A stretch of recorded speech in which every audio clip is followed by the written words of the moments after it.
You referenced it with Brian Hayes at the plate in the second inning. Could have been a double play that would have certainly gotten Melton out of further trouble in that second inning. But a nice sliding stop to start at least a 4-6-3 attempted double play. Turned out to be a force at second base. But more than anything, Dan, just a solid, well-played defensive game by the Tigers after what we saw last night. I know, that thing was just one of those, forget about it. So many different ways to describe it, and that was just a great pick and a nice turn. Javi made a couple plays in the first inning. The first hitter, I think, lined one up the middle. Yep. He leaped up to catch one, Yep. and then made another nice play on a ground ball. So up the middle, they did exactly what they're supposed to do. Tigers lose by the final score of 6-1. RBI leaderboard is brought to you by Bill Brown Ford. Visit Bill Brown Ford in Livonia today. Tigers scored 5 in the game yesterday. They had scored up to that point just 3 runs on the road trip, and they score 1 today. So 9 runs on the 6-game road trip to give you a feel for the offensive struggles. The only RBI today came from Matt Vierling. Line drive single into right center after a Spencer Torkelson double produced the only run of the game in the 7th inning. At the time, the Tigers were down 6-0. They lose it by the final score of 6-1. Now get ready for a 7-game homestand. Toronto comes in first, 4 games starting tomorrow night. Tigers lose 6-1. Stay with us. Game recap next on the Detroit Tigers Radio Network. We are Feiger Law, the official law firm of the Detroit Tigers. For over 70 years, Feiger Law has been your hometown team of trial lawyers for auto crashes, truck accidents, birth trauma, and injuries due to medical malpractice. Let our team of homegrown trial lawyers win big for you. Feiger Law, the official law firm of the Detroit Tigers. All we do is win. All we do is win. Make your next shopping trip a good deal better with the Meijer 7 for 7 sale. Pay just $1 each when you mix or match any 7 or more of over 1,000 participating items, like select varieties of Meijer frozen personal pizzas, extra large avocados, select varieties of Chobani Greek yogurt, and Meijer essential paper towels. Getting more for your money with the Meijer 7 for 7 sale. That's the save to bundle good life at Meijer. Exclusions apply. See all deals in the Meijer app. Try the fantastic 4-in-1 pizza new from Little Caesars with 4 different topping combinations together on one fantastic pizza. We make a point to do family dinner no matter what. Pepperoni, Italian sausage and bacon, pepperoni and jalapeno and cheese. Okay. Get a fantastic 4-in-1 pizza, only $7.99 at Little Caesars. Pizza. And see Marvel Studios' Fantastic Four First Steps in theaters July 25th. This film is not yet rated. Available at participating locations for a limited time. Plus tax where applicable. Prices may vary. Prices higher in Alaska, Hawaii, and third-party online sites. Power up your summer fun in the best-selling Toyota Tacoma. Now through August 4th, get just announced 1.99 APR financing on all remaining new 24 gas-powered Tacomas. And while supplies last, you can lease a new 24 Tacoma SR5 double cab 4x4 for just $249 a month for 36 months with $39.99 due at signing. With approved credit through TFS, tax, title, and license extra. Call 1-888-36-TOYOTA for details or go to Toyota.com. Toyota, let's go places.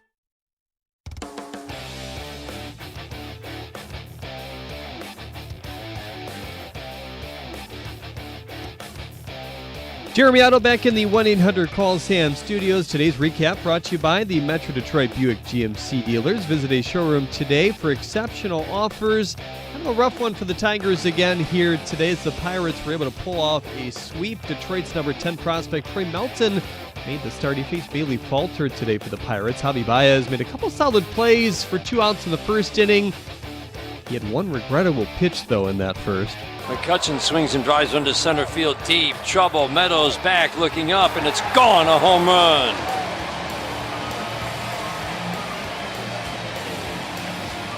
Andrew McCutchen, number 9 on the year.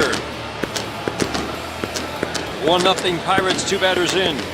Well, trouble started to brew in the second as well. The first 2 batters reached there. That quickly became the bases loaded after just a Joey Bart walk with 1 out. His first strikeout came to the next batter, Isaiah Kiner-Falefa, so things were looking up then until this. 1-0 swinging a drive to center field. That one's deep, and that one's trouble, and that ball is gone.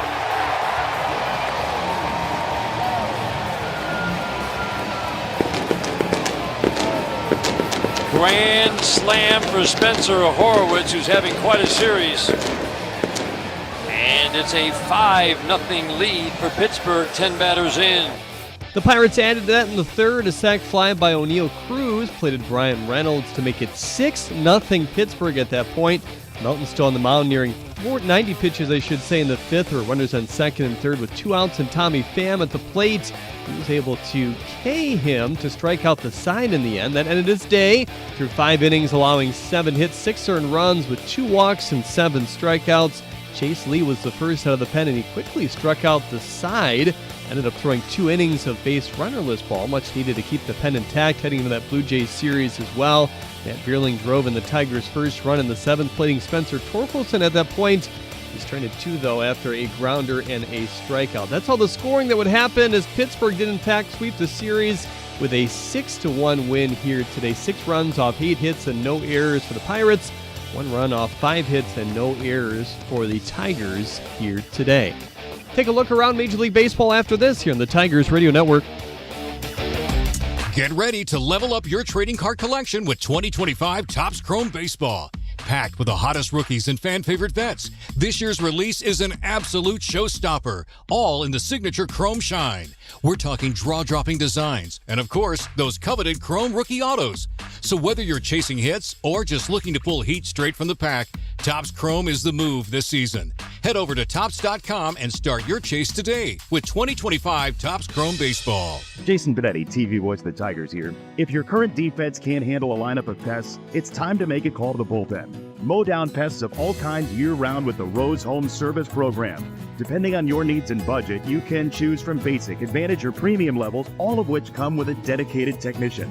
The Home Service Program is the ideal way to stay ahead of pest invasions all year long. Pest problems? The Rose Home Service Program is the solution. Call the pros at Rose at 800-966-ROSE or visit rosepestsolutions.com. Hi, baseball fans. I'm Tom Giftos, president of National Coney Island. For 60 years, we've been a local favorite, serving Detroit-style Coney dogs, the beloved Hani sandwich, and our award-winning chili. Founded by my father, James Giftos, in 1965, we are Michigan-made, locally sourced, and family-owned. And we're honored to be a part of your family dinners, celebrations, and game day traditions. Thank you, and come celebrate 60 years with National Coney Island. Visit us at one of our locations or at nationalconeyisland.com.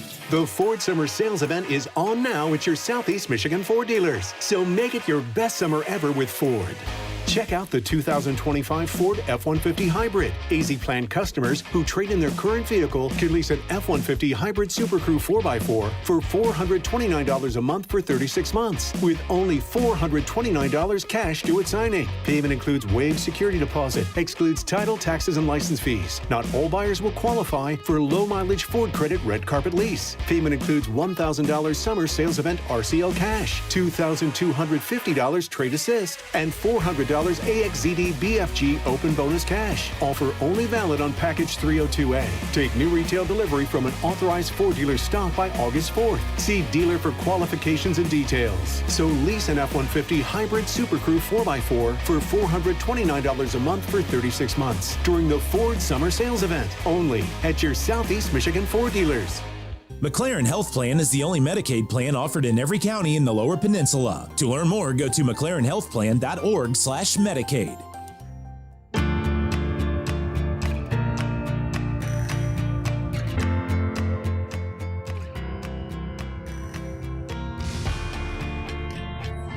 Tough game, tough series for the Tigers out of the All-Star break here. 6-1 the final score. Detroit drops to 60-43. Pittsburgh, still one of the worst teams in baseball at 42-61 at this point. We welcome you back to the 1-800-CALL-SAM studios. Want to check your out-of-town scoreboard now, brought to you by Meijer, the official partner of the Detroit Tigers here. Well, how about an old friend, Justin Verlander, finally got his first win of the season. He was 0-8 coming into this game against the Braves. They beat him 9-3. Verlander pitched 5 innings, 1 hit, no runs, 5 walks, and 3 strikeouts here today, so a bit of Jekyll and Hyde still. Rafael Devers helped him out with a pair of homers. San Francisco with 3 runs each in the 5th, 6th, and 7th innings of that one. That just went final. Once again, Giants 9, Braves 3. The Mets up over the Angels 6-3. That's in the bottom of the 7th as well. Played in New York. Nimmo and Alonso, both with homers in this one. Mets had a 4-run third of their own. The Royals on top of the Cubs early, 4-2 in the third. Colin Ray with a tough start so far for Chicago. He's allowed 4 runs in total, 3 of those earned. Winner of this one will win that series as well. 340 Astros looking for the sweep in Arizona as well. Eugenio Suarez back in the lineup with his 36 homers to lead the National League and his Diamondbacks team. They come in 5 games back of the wild card. So this game and probably the next series might be make or break to see what they do. They're still not fully tipping on their hands whether they will trade or not. And Suarez, of course, a name coming up for the Tigers at this point. 340 Brewers at the Mariners as well. It's Quinn Priester and Luis Castillo. Pretty good pitching matchup there. Priester 8-2. Castillo with a 3.21 ERA entering play. 410, it's the Twins at the Dodgers. Chris Paddock and Tyler Glasnow will battle there. Glasnow coming off a 6-inning run start against Milwaukee himself. Twins, though, causing those Dodgers to implode yesterday. 10-7 winners. The LA Pen giving up 6 runs in the last 2 innings of that one. Dave Roberts was pretty blunt after the game, saying his defense and his pitching really hit rock bottom. They have just 3 wins in their last 12 games. 640, it's the Orioles at the Guardians. Cleveland has now won 10 of their last 12. John Heyman with an interesting report today saying that Cleveland's fielding a lot of calls on Stephen Kwan, their fine all-star outfielder as well. He does note that return have to be significant, but Cleveland's starting to inch their way back into at least a wild card conversation here. 7:05 Boston at Philadelphia. Lucas Giolito will face Jesus Luzardo as well. Giolito has been good so far this year, a sub-4 ERA. 7:07 Yankees at the Blue Jays. Interesting wrap of that series. Max Fried battles Chris Bassett. Toronto 59-42. They now lead the East. Those two teams have split so far. 7:35 White Sox at the Rays. Cannon against Bradley for the Rays. And 8:05 the Athletics and Rangers will wrap it up. Sears against Patrick Corbin. Corbin, of course, coming off a pretty good outing against the Tigers. 5 2/3 inning shutout just about a week ago. Detroit dropping this one today. Pittsburgh sealing the sweep. 6-1 the final score. Dan and Dan back to wrap it up after this here on the Tigers Radio Network. Detroit baseball is crushing it. Hey, you know what else is a game changer? The Bronco. Like the horse? No, the Ford Bronco, built wild with GOAT modes. GOAT modes? Goes over any type of terrain. Legendary. You know what's even better? Tell me. The deals at your neighborhood Michigan Ford dealer. Real savings. Big time savings, knocking it out of the park. Now that's a home run. You better believe it. Get to your neighborhood Michigan Ford dealer today. So you call your virtual insurance company to ask a simple question about your policy, but now you're on hold listening to this music. While you wait and wait. Auto Owners works with local independent agents who tailor coverage to meet your needs and pick up the phone when you call, because you shouldn't be on hold so long that you memorize the music. That's simple human sense. Ask Tucker Insurance Agency in Canton if auto owners make sense for you. Tired of saying, not this year? Well, it's time to say yes this year with our home teams, the Tigers and Wallside Windows. The boys of summer are looking good. And here's one better. Half off every Wallside window and extended financing. Wallside will make your home more attractive, more comfortable, and increase the value with a transferable 35-year warranty. It just might be the year for the Tigers. Make it the year for Wallside. Go to wallside.com. My name is Jamie Hutchison, and I am a breast cancer survivor. I'm singing in a women's chorus. It's just nice to do something that feels good for your soul. This is a pitch pipe, and when you're singing, it allows you to get your pitch. Sometimes you're singing in one key, and you have to make an adjustment. I think life is full of pivots, and cancer treatment is no different. You can still find your note. Take a second to pivot at carmanis.org/second opinion or call 1-800-CARMANIS.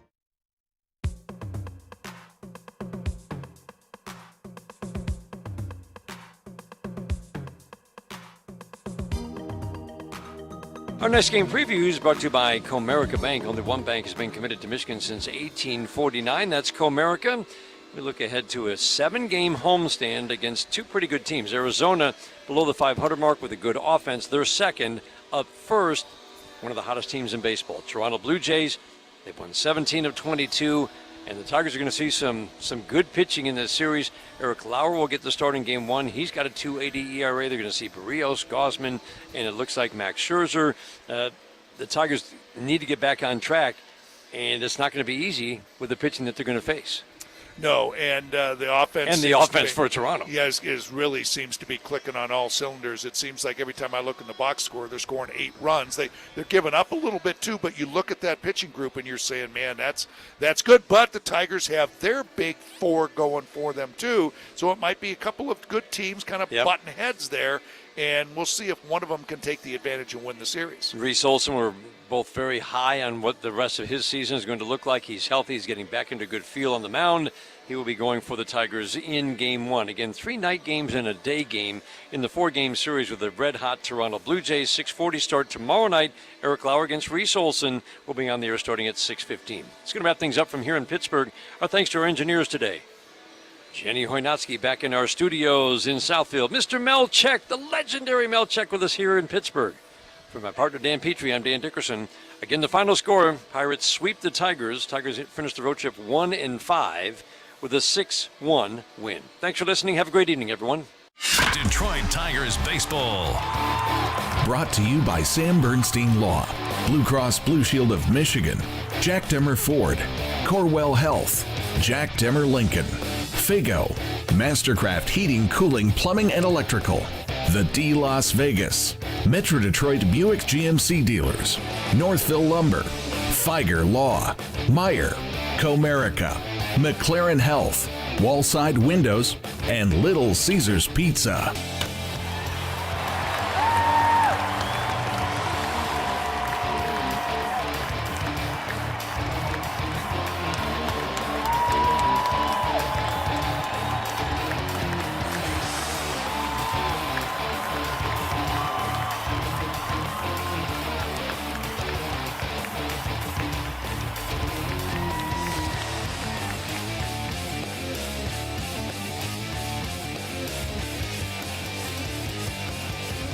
This is the Detroit Tigers Radio Network. This Odyssey Sports broadcast has been brought to you by Geico. Switch and save. Get more with Geico.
to borrow a line from Wojo. I'm borrowing this. This is his. Mm-hmm. I'm borrowing this. Hold on. Me. Panic in Tiger Town. What the HELL hell? We left the air yesterday, and we go, all right, listen, this is not good. Yeah. Everything's fine. It's baseball. Where is that from? I never imagined we would come on the air and the Pirates would dust you 2 more times to where, mind you, the Pirates had lost 11 of 12 headed into this series. Mm-hmm. Swept by the Chi Sox. And they just served you up a sweep. Right. And you've now lost 9 of 10. The Guardians can get within 8 tonight. And we have to do a show I never imagined we were going to do, but we're doing it. And I'm going to present you with something. Yeah. But it's not how you're losing either. It's awful. Can I shout a lollygag Caputo at out? first base and missing home plate? I want to shout Caputo out. Okay. Caputo coined a phrase last year, early in the year. And I think it defines what I saw yesterday. Shout out Book. Clown ball. Yeah. They played a clown ball game, whether it was Torque kind of half-assing it, whether it's the defensive Right, because it's not like miscues. Cruz has any speed No. whatsoever. None. Rico, they don't look focused. They don't look sharp. The lineup is a complete disaster. The pitching is not very good. And look, here's what I want to set up. Your level of concern, scale of 1 to 10. Here's your next 10 games after you just lost 9 out of 10. 4 against the hottest team in baseball, the Blue Jays. 3 against the Diamondbacks, who are only a couple out of the wild card. And 3 against the resurgent Philadelphia Phillies. But wait, there's more. Second prize is the steak knives. The Guardians, glad you asked. 2 or 3 more against the awful Orioles. Then they take on the Royals, who are garbage. Yep. Then the Rockies. Here's the deal. While I am not going to do panic today, trick around and go 3-7 in your next 10. And by the time I get back from Saratoga, there's a shot you've only got a 3-4 game lead in this division. Do the math. Yeah. Do the math. Now, we could talk trade deadline. Cool. We can talk all the things you want. What I'm not going to do is this. I have no issue when a team drops 4 out of 5 or 5 out of 6. Look, it's baseball. But, Rico, you nailed it. It's the way it's going down. Yeah. It's the fact the Pirates just broomed you out. And then I start going, okay, 20 game sample size. You've lost 9 out of 10 on the front end. Look at the next 10. You best start playing some decent ball here. Man, it's like something happened during that Mariners series, and they haven't been the same. They haven't recovered since. And, yeah, if you're losing – it's like I tell you, you're losing 2-1. It's like, like Mike, the Braves lose every game by 1 run. Okay, that's where you're like, okay, maybe we're just a piece away. I'm starting to feel you're more than just a piece away from trying to get to the World Series. Right now, forget about World Series. Maybe we were all wearing Tigers disco shirts. Maybe we started to focus on the wrong things. And maybe AJ has to get these guys, let's rededicate ourselves. Let's just nail down this division. Because right now, Mike, I felt like I had this bet between you and I locked up. Yep. 91 wins. Oh, man, they may get that one by it's beginning of September. And I told you why I wouldn't budge. Yeah. I'm old. I'm crusty. I'm salty. I've seen too much baseball. And I never believed in them the way that many did. I believed they were good. I believed they could win this division. But I never believed they were this monolith. How do you not touch home plate? Look. Because you're not focused. You stick with your opinion. They're playing sloppy ball. Man. And the at-bats are low quality. The pitching is just not where it needs to be. And here's the deal. I'm not going to do what other people are going to do with you. Everything isn't awesome. Everything's not cool when you're part of a team. If you want state-run media, there's plenty of that in this town. I'm not doing it. Yeah, because if I have to hear one more time, back in a couple of years ago and when you played and remember this losing streak, I don't care about any of that. Yeah, no. It's about right here, right now. Because what you don't want to do is you don't want to be the team like how we saw Minnesota in the playoffs play themselves out last year. You don't want to be that team. No, and look, scale of 1 to 10, I mean, I'm probably about a 4 or a 5 right now. Now, the next 10 games is what's going to bring me to a different level if they don't start playing decent ball. Look, the next 10 games, if you can just go 5-5, the Guardians still have a very good possibility of going 7-3. They'll be 6 games out, and it's game on with about 50 games to go. But if you play anything lower than 500 ball and the Guardians do anything remotely decent, forget about 8-2. How about 7-3, 6-4? Rico, you're talking about a team that could be 4 games behind you real quick. I was a 5 I was a 5, and then because I'm thinking, as you said, I was a 4 because it was Skeens on the mound. Skeens makes everybody look bad, even B-level Skeens. But then last night's game, and it was, as you say, clown ball. And okay, because today was more damning because today is a day that last night I figured this is where AJ closes the clubhouse and just MFs everybody. And this is what, get your head out your behinds. Let's start winning. I don't know what's wrong with you. Do we need to sacrifice chickens? What needs to happen? We need to get back to playing Tiger baseball. And then today happened, which tells me that I probably didn't get that fire and brimstone speech from him. Or if it did happen, they weren't listening. Look, he acknowledged it. I mean, it's not like he dodged it. He answered the questions on the morning show. He had his post-game remarks last night. I mean, if a meeting took place, it didn't work. If a meeting didn't take place, there probably needs to be one. The bottom line is they're doing nothing well, so I'm asking the question. Okay, you've lost 9 out of 10. No, the season's not over. But how about this? A week ago, 7 days ago, the Guardians were plus 5,000 to win this division. Today, before this game even took place, I bet you it's lower tonight if they win, they were plus 2,500. The odds had been cut in half. Mm-hmm.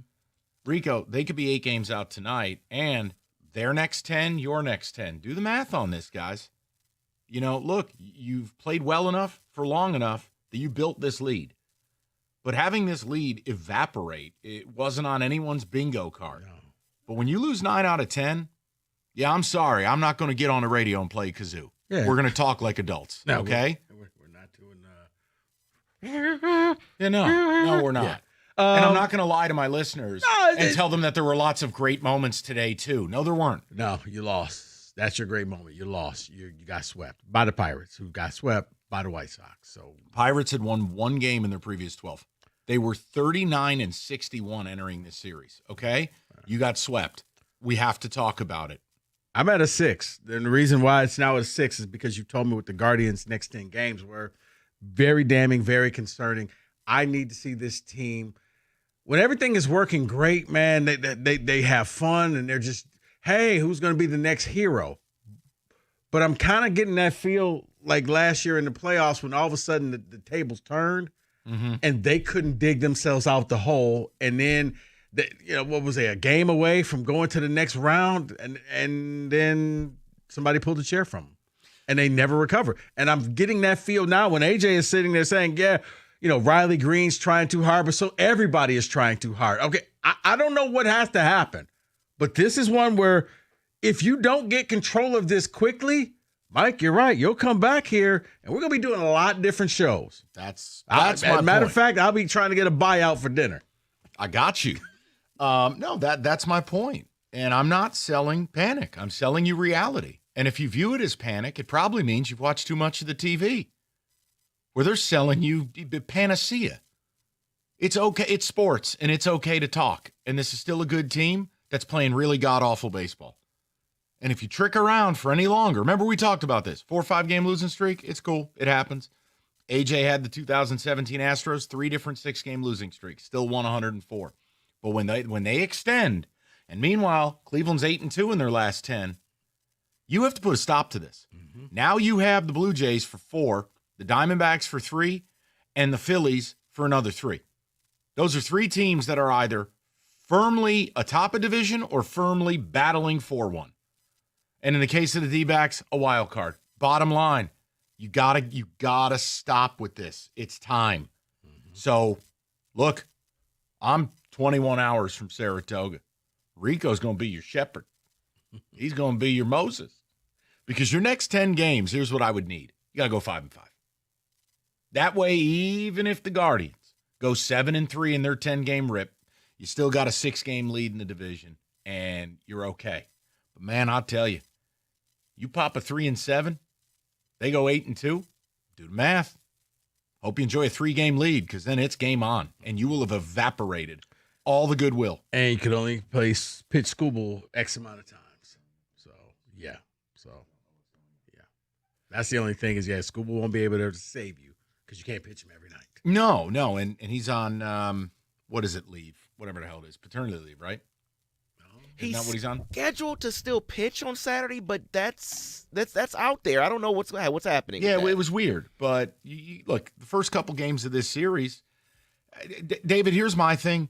Look, I'm fine with the attitude that every night Scooble pitches, we're going to win. I'm fine with that. He's earned that. This team's earned that. But it's the 4 games outside of that. Mm-hmm. You know, I'm sorry, but when you paid Alex Cobb $15 million off the couch, you know, I don't need to see Pete Melton or whatever the hell his name is on July 23rd. That should have been Alex Cobb. He hasn't helped you. Troy Melton. Whatever.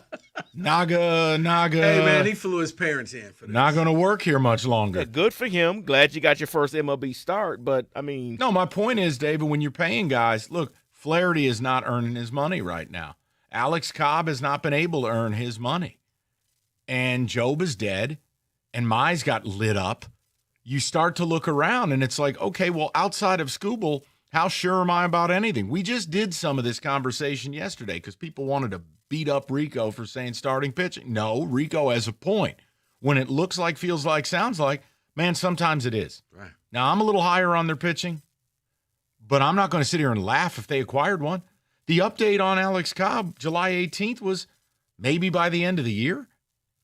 Okay, well, yeah, I guess maybe they were hoping that Melton could give them a month, but his second outing is going to have to be a lot better than this. See, and he finished up a little stronger than he started. Yeah, and I'm going to equate that to nerve. And again, when people look, I love this. Well, if you take away the grand slam, ... Yeah, okay, great. So here, take away the 2 80-yard touchdown runs, and I played great. Like, that's not how sports works. No. Yeah. What I'm saying, not you. His others. First game, I'm going to give you nerves. You go out there, you gave up a grand slam. And it's kind of what I want to see from the Tigers. What are you going to do after that? He settled down. Okay, Detroit, you are in the middle of a bad losing streak. What are you going to do next? Because this game was that I was expecting you were going to come out here and just beat the living hell out of the Pirates. And instead, before you could even just sit down, it's like, what? This was supposed to be the get right series. Right. Sure. You get to the Pirates and you're like, okay, look, we've been struggling, but now we can get right against the Pirates, and everything looked wrong. And I'm trying not to be there. You guys know I'm a little extreme sometimes. I'm trying not to think like this, but it just feels like an epic collapse is on the way, and I just don't feel David, right. No, David, I can see the storm clouds with you because it's not even the Perez missing home plate because his helmet was down and maybe he just didn't see it. He was going – What Torque did was just inexcusable. Like, your baseball IQ, what are you doing? O'Neal Cruz on second, and you're just gonna go pick that ball up. Run, get the. That's what you teach little leaguers, David. You see this coaching your son. Look, here's what I would say, David. If you don't want to seem extreme, that's cool. You got to let the next 10 games play out, or just within that 10 games, look, if they go out, it's almost impossible to get swept in a 4-game series. But if they lose 3 out of 4 to the Jays and you guys are on the air Monday, I don't think you're wrong. At that point, you're talking about being, 2-13 in your last 15 games? Like, I'm sorry. You have to talk about those things. So I'd love to hear from the people on this. What is your level of concern? I only did the Wojo Panic in Tiger Town thing just because it makes him laugh and it's a funny bit, but it's his. It's not panic, but guys, that next 10 games, panic lies on the other side of that bridge. Right now, you can say concern in Tiger Town because it is. This is not the same team. And it was like, okay, excuse after excuse. Okay, your Seattle thing, okay. They were just kind of looking forward to the vacation and All-Star game, but then you came off the All-Star game and you haven't looked good since. At some point, did water just simply find its level? Well, I think that's certainly happening. Right. I mean, like maybe we all set the expectations up way a little too high for this team. You and Cookies did, and I blame you guys. I did. And you called me a I curmudgeon. had him at 91. You had him at 90. Bro, but you were browbeating me. Man, they're going to win 108. I'm like, man, leave me out of that. I need more. I need August 1st. I had him at 98, not 108. It was a difference. I just wanted to see if I could sneak the change up by. That's all. But let's I had talk the kazoo ready.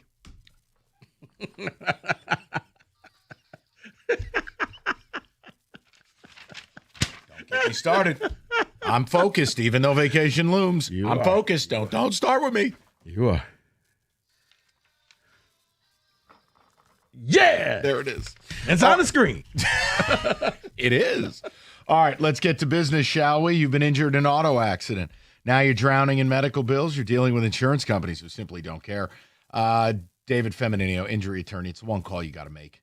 Get David, get paid. It's a good phrase. It is. But it's also a promise. He's going to get to work, and he's going to deliver. Call David today at 855-65-CRASH or go to that website, getdavidgetpaid.com. That's getdavidgetpaid.com.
All right, let's get into it. We'll check on the ticket text, and we're going right to the callers. And again, your concern level. Tigers have now lost 9 out of 10, swept by the Pirates. I gave you your next 10 games and juxtaposed it with Cleveland's next 10.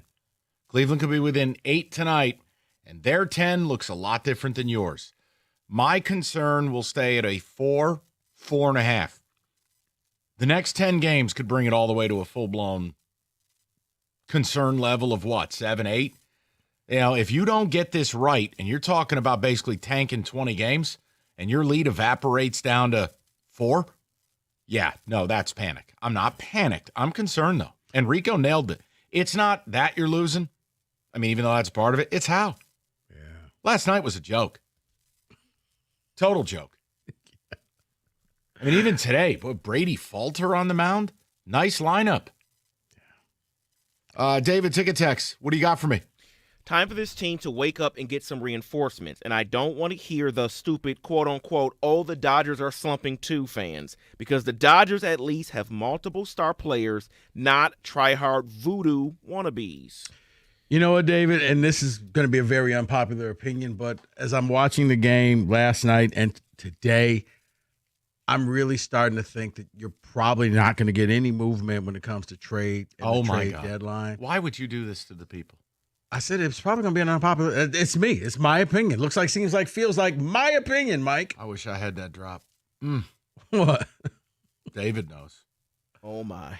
I'll let it go. Oh, okay. You know what? How I'll about be this? quiet. No, your opinion can be right and deflating all at the same time. It's not an attack on your opinion. I'm saying I just think that it because even though they're going through the streak, they're still ahead of schedule, which means their way is working. Now, it's not working as quickly as the fans want, as you and I want, but it is working. And it's like, okay, I think they're just going to hold, let's wait for the kids. So go ahead and play the drop, David. Nope. Get it out your system. Nope. No, I'm not going to do it. I don't think it deserves it. Okay. Maybe David sides with you. Let's go to the people. Or actually, ticket text, then the people. This is to you guys. It says, Mike Rico, screw 9 out of 10. They've lost 12 out of 13. I think he's predicting this weekend's going to go badly. I'm not going to do that. Baseball's a weird sport. The same way you never thought you'd get swept by the Pirates is the same way you don't think you're going to, take 3 out of 4 from the Jays? I'm not going to future cast it. I'm telling you here what the games are, what it looks like. And I'm telling you what happens if you don't play a little bit better here. My God, I'm asking for 5-5 in the next 10 days. I don't think that that's a big ask, Lomas. No, I mean, it's kind of the 84 Tigers thing. You jump out to the big lead and you play 500 ball afterwards. David. This is from Richard. He says, panic is at 4. They only need 30 more wins with 59 to reach 90, and you don't have to wait until Thursday to make trades, Scott. Oh. It's the hope that kills you. Why couldn't you just be honest and be bad from the start of the season? Now I had hope, and you do this to me. You that can is from still Dan. have hope. Even with the Guardians win tonight, you're 8 games up. You got to get a grip here. That's why I'm not panicked. But if you're not concerned about this 180 this team has pulled to lose 9 out of 10, then I don't think you're living in reality. Like, it's okay to say, hey, be careful now. What did we talk about? Losing streaks are fine. You got to put a stop to them, and you turn it right around. Now, when they get extended, yeah, it wasn't too long ago. Cleveland was about 14 games out. Mm-hmm. Where's that at now? You see where it's at. Mm-hmm. Let's go to Tom, 97.1. Tommy, how you doing, buddy? Hey, how's it going, guys? Good, Tom. So my take on it is, and I'm not saying this is the case, but you think that we're seeing a case of two teams where the first team, the first part of the season, we way overachieved. Now that the water's finally starting to level out, we're starting to see what the Tigers truly are, and they're not playing that overly excessive, successful baseball that may have been a fluke to begin with. I do. Tom, yeah, I'm right there with you. Each game I'm starting to think that maybe they just really overachieved and they got caught up in the euphoria and it was contagious and they started winning and losing both contagious and now they're losing. I'm hoping they can snap out of this losing, but I'm with you, Tom. Okay, that's all Tom wanted. We go to Ethan, 97.1. Ethan, how you been, bud? Ethan? All right, I'll put Ethan on hold. I don't know what the hell happened. Kenny, you're doing a bang-up job. We'll go to Ivory, 97.1. What's up, Ivory? Hey, good afternoon, guys. How you doing? Good, Ivory. What's on your mind, bud? Yeah, mine's at like a 7.5 or so. The reason why the bet is so high is because it kind of like the previous caller, you guys in the previous caller just kind of touched on it. I'm a big Tigers fan. I watch all the games, as much as I can take every game, pretty much, as much as I can. I'm not an expert, just a fan. And early in the season, I just felt like when I really looked at the lineup, the pitching, I think they really. I'm not saying they're not a bad team. They're a good team, got a good coach and everything. But I just think they really, what we were watching, they really overachieved. Like I thought when it gets hot in the kitchen, that they would kind of falter a little bit, because when I looked at the lineup, the lineup is not really that deep. They were just a bunch of players that played well together. And, the talent level, you had Green, you got Torres playing okay. I've never, McKinstry, they don't really have a deep, talented roster, as far as lineup. And then the pitching, the only one you can really rely on is Scooble. So that's that. I just thought they overachieved. That's why it's so high, because I think now I'm really looking forward to these next games against Toronto and the Phillies. And also, one other thing, I think I'm really focused on Scott Harrison this trade deadline. You don't want to do anything stupid, but you have opportunity at hand here with probably one of the best farm systems in baseball and deepest farm systems in baseball. To see I'm going almost F them picks type. Those prospects aren't doing nothing for you, man. If your opportunity is here and now to improve your ball club, which he said he would do, do it. Those guys in the minors aren't doing nothing for the opportunity that you have at hand, if that makes sense. If you have to get a guy, you do it. I'm not saying do anything stupid. I'm not saying trade McGonigal or Clark for a rental, but do what you need to do. But yeah, I'm concerned, because from what I see, it's not only the way they're losing, but the guy, you got Riley Green, who's on pace for almost 240 strikeouts. I'm just concerned, because from what I see, they just, I don't know if they have what it takes lineup wise to really get out of a deep funk. They have some cushion here, so that's why it's not a little higher, like 8.5. But I'm just concerned, because I from what I see, that they just no, you're not wrong. And listen, Riley Green's a hell of a good ball player, but when you have a strikeout profile like this, which I've talked about this for a month now. You've got 5 or 6 guys where the K to walk ratio is so far out of whack. Well, here's what it can look like, because it's hard to dig out of slumps. And when you start scuffling bad and you're getting attacked by the pitchers and you're just easy breezy, 3 strikeouts a night, it's harder to get out of it than guys that put the ball in play more. I mean, it is what it is. And Riley's really good, but when you put Riley and Javi and Dingler and Meadows and Vierling, I mean, you start stacking these players that are struggling in July, and you then go look at the K to walk ratio. What does it tell you? Now, again, it takes someone honest to bring up stuff like this, which you don't always get in this town. But at this point, a lot of easy outs. And that's what it looks like. And that's the problem. Today's a day where, as bad as this series was, Brady falters on the mound, you got to drop a bomb on that guy. You got to win this game, get out of there with a W, and go, all right, listen, we stink right now. You needed to do what the Pirates did. Jump out early and just say, all right, you can play catch up if you want, but we're taking this game. This is unbelievable. Do you know what Parker Meadows' OPS plus is? No, because I don't want you calling me a deflator. I'll be the deflator. 50. Okay. League averages. That means he's 50% worse than a league average player. This Parker Meadows thing also means he's 50% better? No. Then what? Zero? No. No, zero is he's better than Dick Clark. Dick Clark's dead. We killing all people again? Yeah, like you killed Dave Winfield yesterday. No, the Meadows. I'm trying to be positive. The Meadows thing is a thing. I mean, he's approaching 120 at bats? I don't know what you can do because he's so valuable defensively, but man, you start stacking this up and you go, oh my. 248-539-9797. Your call's next, 97.1.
4 o'clock, good to have you with us.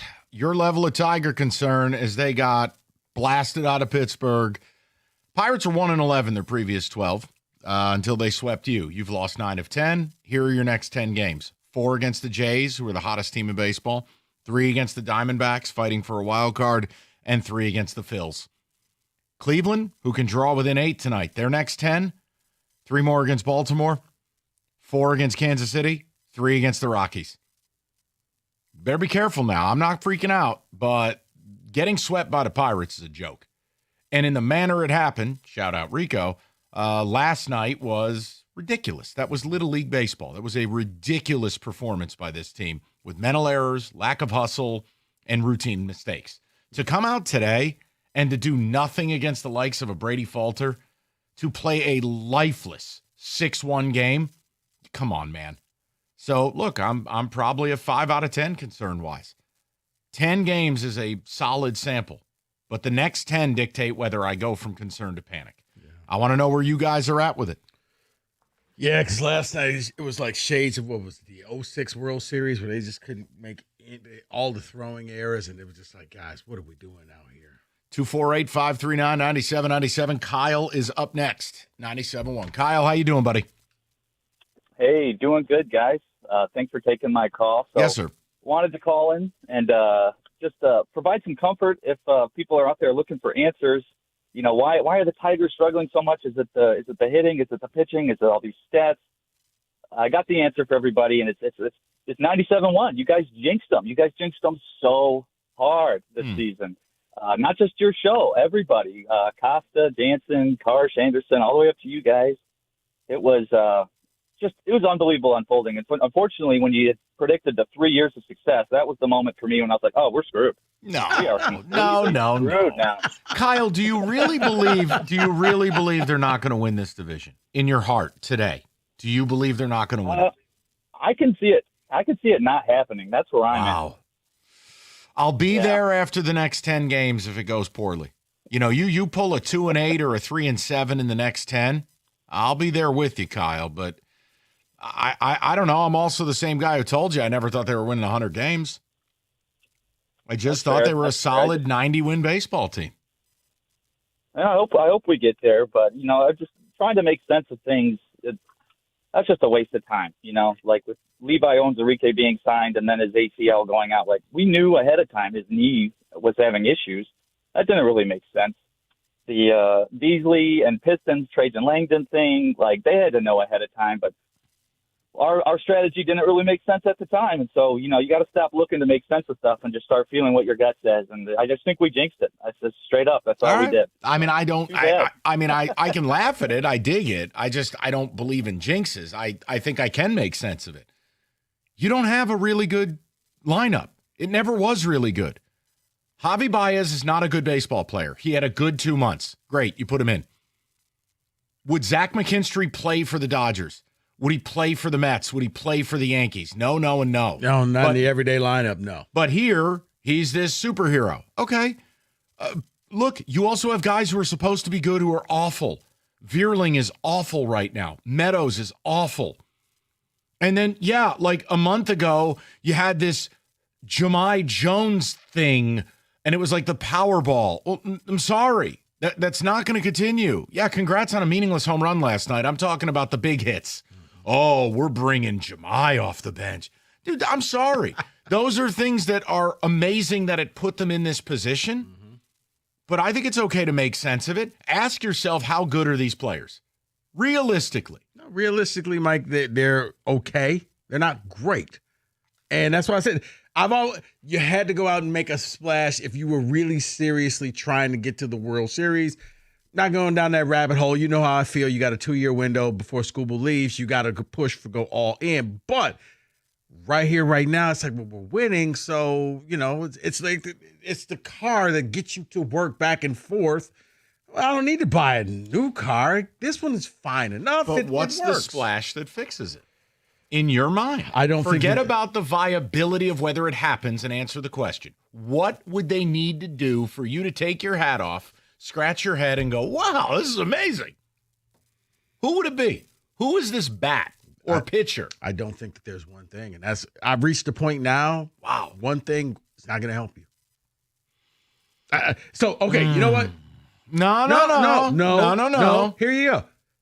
The one that would actually, I'd take the hat off if somehow or another all of these rumors that we saw all season long and they pull off something and they get Skeens here. Then I'll say, you got something. Okay. Other than Skeens, I don't think one person can fix this team. Okay. Now you can play it, Dave. No. I don't think that's worthy of that drop. We'll just go to Ed instead. I think it's a legitimate opinion.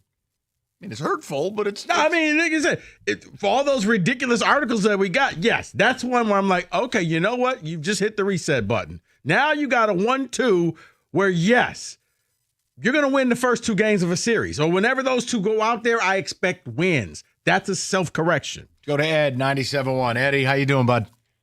Good. How about you guys? Good, Ed. I don't look.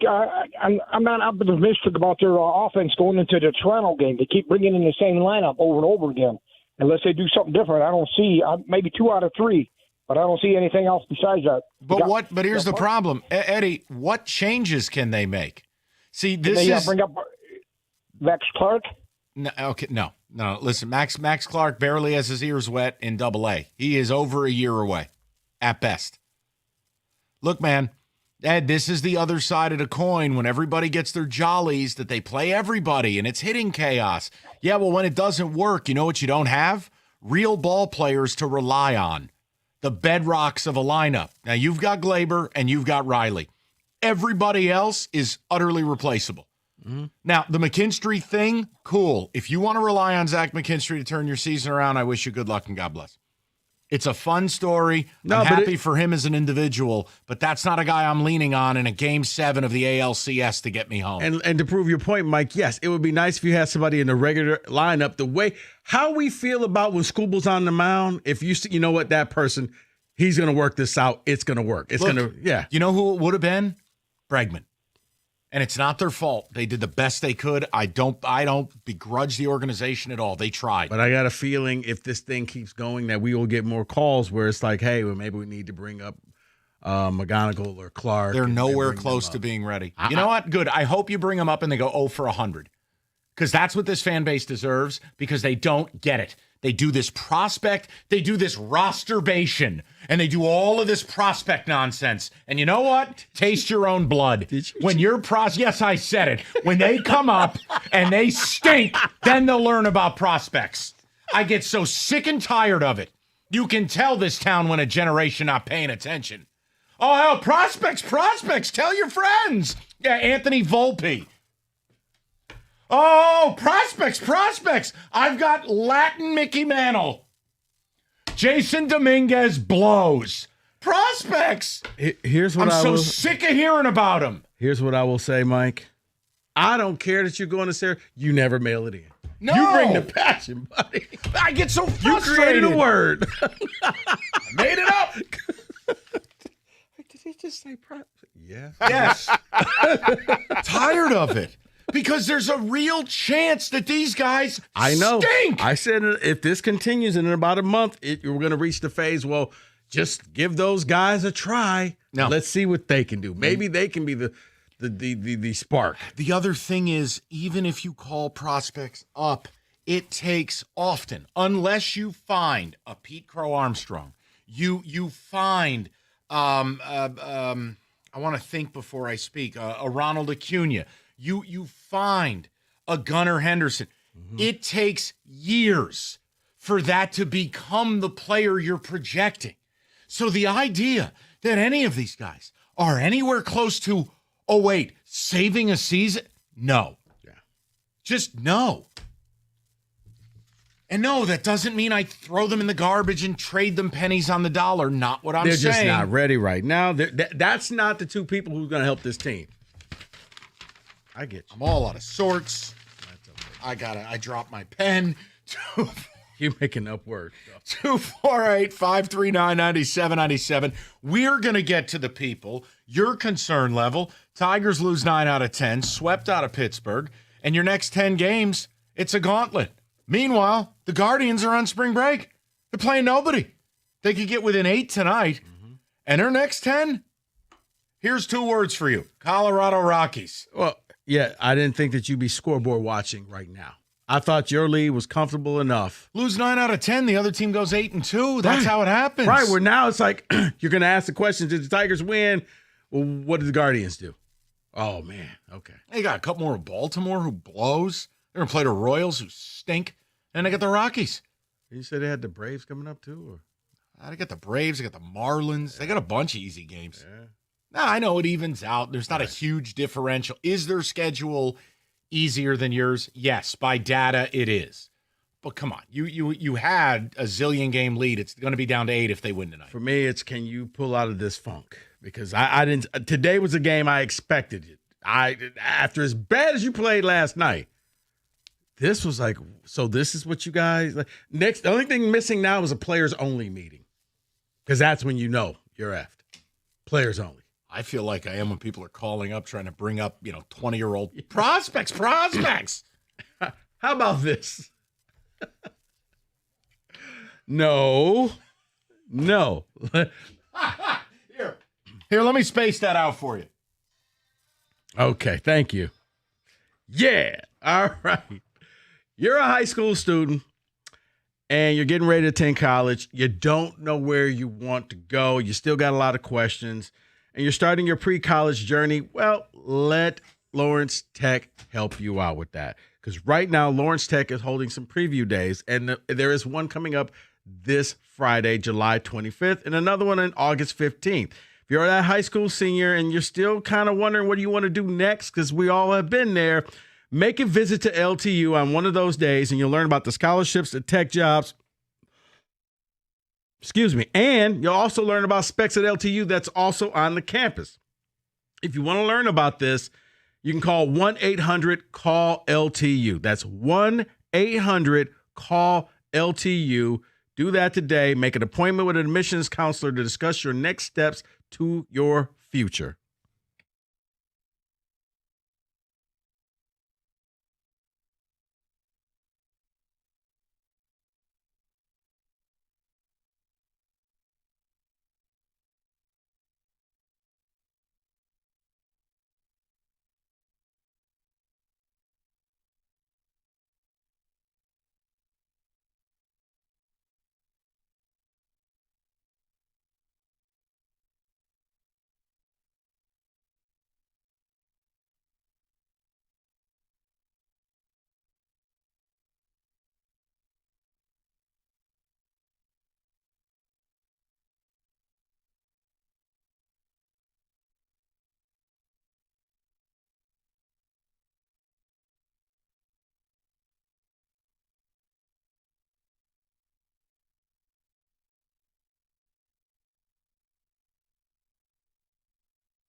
All right, we go right to the people. You know what we're talking about. And Rich is up next on the ticket. And I'm an idiot and hit the wrong button. Rich, how you doing, buddy? Rich? You're good. I'm an idiot, too. I had you on mute. Well, that's good. We can walk down the road together. How you doing? Yeah, for sure. I mean, I'd like to say I'm good, but the state of this baseball team, they got me in a different state of mind. Sorry as I catch my breath. I heard you coming back to me. I'm You're a all delivery good. driver, You're so, fine. So what's your concern level? So it's up there. Seattle, good team, but they're not anything overpowering. Pittsburgh, obviously nothing out of and it's pathetic what they're doing right now. It's a mental aspect of they were doing so well. They knew the All-Star break was coming up, and they thought that they could take their foot off the gas. And in the game of baseball, if you think that you are perfectly fine, out of nowhere you can get hit with a chair. So let me ask you this question. When I presented what your next 10 games are and what Cleveland's next 10 are, where did that take your concern? Oh, yeah, it put it on steroids. It bumped it up 10 different levels. Yeah. It's ridiculous. The main thing, and I've always been trying to say this because I'm part of the Zach McKinstry fan club. In fact, not to sound the alarm or siren or whatever, but I was broadcasting for Central when he was a player there. I was with Cookies, the whole nine. That's a story for a different day. But there's no way that he can be your starting third baseman in the playoffs. No. I'm fine with him and Vierling and Parker Meadows, running around in circles trying to figure it out in center field. Whoever's doing the best that day, put him out there. And, yes, go get Eugenio Suarez. I don't care what it takes outside of Max Clark and Kevin McGonigal. Go get it done. They need pitching prospects. We don't have a lot of high-value pitching prospects. Give them whoever they want outside of Clark and McGonigal. And the only other thing that I had for you guys was I had a little player A, player B, and it's a kind of sarcastic one. Sure. Player A, this season. Oh, and I need to mention that both of these players were free agents going into this season. Player A, 20 games started with an 11-3 record and a 2.20 ERA. Can I take a guess? I want to take a guess at A. I think it's Matthew baseball. Boyd. Of course it is. And player B, the sarcastic part, share drop, Alex Cobb.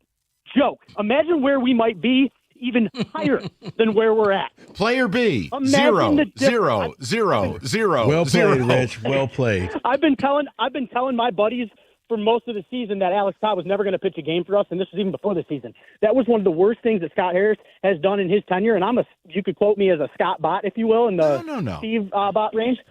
It's unbelievable how big of a mistake that could be, but it could be an even bigger mistake if he decides to go out there and not go out and get a reliever and a third baseman for whatever it takes this season outside of Max Clark and Kevin McGonigal. Rich, I'm just imagining that phone call that his agent is like, hey, the Tigers want you. Like, wait, don't they know I'm done? No, apparently not. No, but Rich, here's the thing, too, when you stack it up. I mean, it's the Maeda thing, it's this, and now, I got to be honest, I can't kill him for bringing Flaherty back, but we can only judge the result. This does not look good. This guy's rocking an ERA near 5. Over his last 7 starts, it's an ERA of 7.79. And by the fact he just made his 16th start, it triggered a vested option for next year, where now, as long as he doesn't opt out, which I'd be stunned if he did, you owe him $20 million next year. How comfortable you feel about that? Now, I know we don't care about next year. For right now, am I comfortable with Jack Flaherty starting game 2 of a playoff series? Not the way he's been pitching the last 6 weeks. No, and which is why I was just like, maybe you need to go out and get that number 2 guy. It's going to cost you something if you want to do this. I gave you 2 options. I'm not advocating. I'm offering names so that when you throw that out there, the listener has something they can do. Yeah, You want a guy with term? Seth Lugo. You want an expiring guy? Zach Gallen. Because there's 2 names. Mike, in the next week with the trade deadline coming up, the Tigers have to ask themselves the hardest question there. Most people, what do you want to be when you grow up? What do you want to be? Do you want to be a World Series team or not? Let's go to Alex, 97.1. Alex, how you doing, brother? Good afternoon, gentlemen. Afternoon, how's sir. everything going? Aside from the brush fire that's started to come up. It's percolating. To address the concerns of our friend Kyle and some of the other people that have called into the station, I really think that we as fans kind of like needed to come down off of our high horses. It was a lot of fun seeing the Tigers being the best team in baseball and, blowing people out of the water and torque, which I still really like Torkelson. But the fact of the matter is, if you're not in for the bad stuff as well as the good stuff, I think it's a good thing for us because the bandwagon's going to start to clear off, and the real people are going to stay behind and go, relax, take a deep breath. Yes, the next 10 games are a gauntlet, and yes, the Guardians will catch up to us. But that's how it works. Yes. Last year, we were a 0.2% chance to make the playoffs just after the All-Star break. What happened? The Tigers just walked past everybody. Everybody just sat there like the house on the side of the road and let the Tigers walk past. That line will be forever etched in my memory. So, everybody Alex, just calm down. No, and Alex, that's why I said, my concern's about a 4. The next 10 games would determine if I go from concern to like, okay, house is on fire. We have a problem here. But no, I just getting swept by the Pirates, getting outscored 17-6, playing uncompetitive, unfocused baseball. Alex, we do have to talk about that. But I'm with you. You built this lead. You're still, at a minimum, going to have an 8-game lead tonight. A little bit of perspective. But the next 10 games, they mean a lot, Alex. You do your job. You do your job, and you get through this deadline, and you maintain that cushion. You add a little bit. You're good. But, man, if this thing gets goofy and you go 3-7 over the next 10, and all of a sudden Cleveland's 4 games back and Rico's right, and you don't make a bunch of trades, Alex, how am I going to come back to town and not be concerned? I 100% agree. Yeah, again, you outlined it perfectly. The next 10 games are very, very important for this franchise. But that's on the franchise. The franchise needs to be able to sit there and go, hey, boys, we need to keep up the fire here. The World Series is, the playoffs are about 2 months, 3 months out. And we don't have a whole lot of baseball left to play. No. I really think, Alex, what they have to do, and this is, again, this is my opinion. This is not a prediction. This is nothing I'm yelling about. I'm going to offer you how I view it. Whether it's, how you like to hang on to stuff. Mm-hmm. People have a real hard time throwing things away. Hey, Bob, you haven't worn that shirt in 4 years. Right. Yeah, but it's my favorite. Bob, it's not your favorite. Bob, you haven't worn it in 4 years. So I feel like no, I'm laughing because that was my basement. It's been down here in a box for 3 years. Don't think I'm going to use it. Time to get rid of it. But the Tigers have to have that come to Jesus moment with some of the things that they like. And by things, I mean players. Hey, it was fun while it lasted. You are the weakest link. Goodbye. You have to make decisions like, I know we like to play this way. We take pride in our unpredictability. You know what? You're not good enough. Mm-hmm.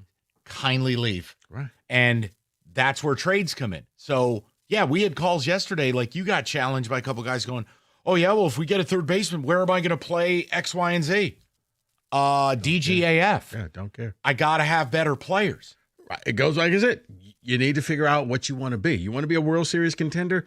Nobody stumbles their way and, trips and falls. Like, it's been a long time since the St. Louis Cardinals in their record. That was a long time ago. Okay? By the way, I just would like to say something, David. I know you couldn't see Rico, but, we're sitting here. Obviously, we are Tigers-centric. We do have Saratoga up on the monitor, and Rico all of a sudden took like a triple take.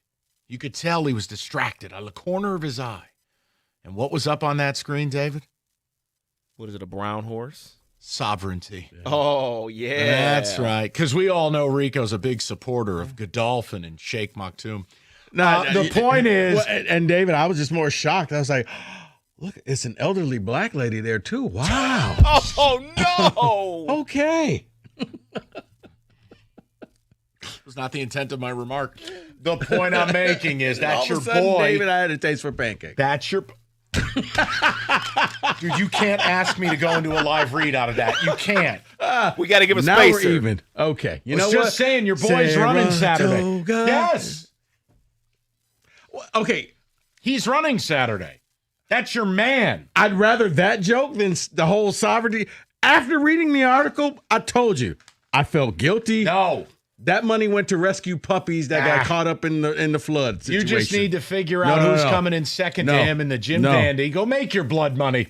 Make your blood money. That money got donated to get rescued puppies that were stuck in flood situations. I felt better after I made that donation.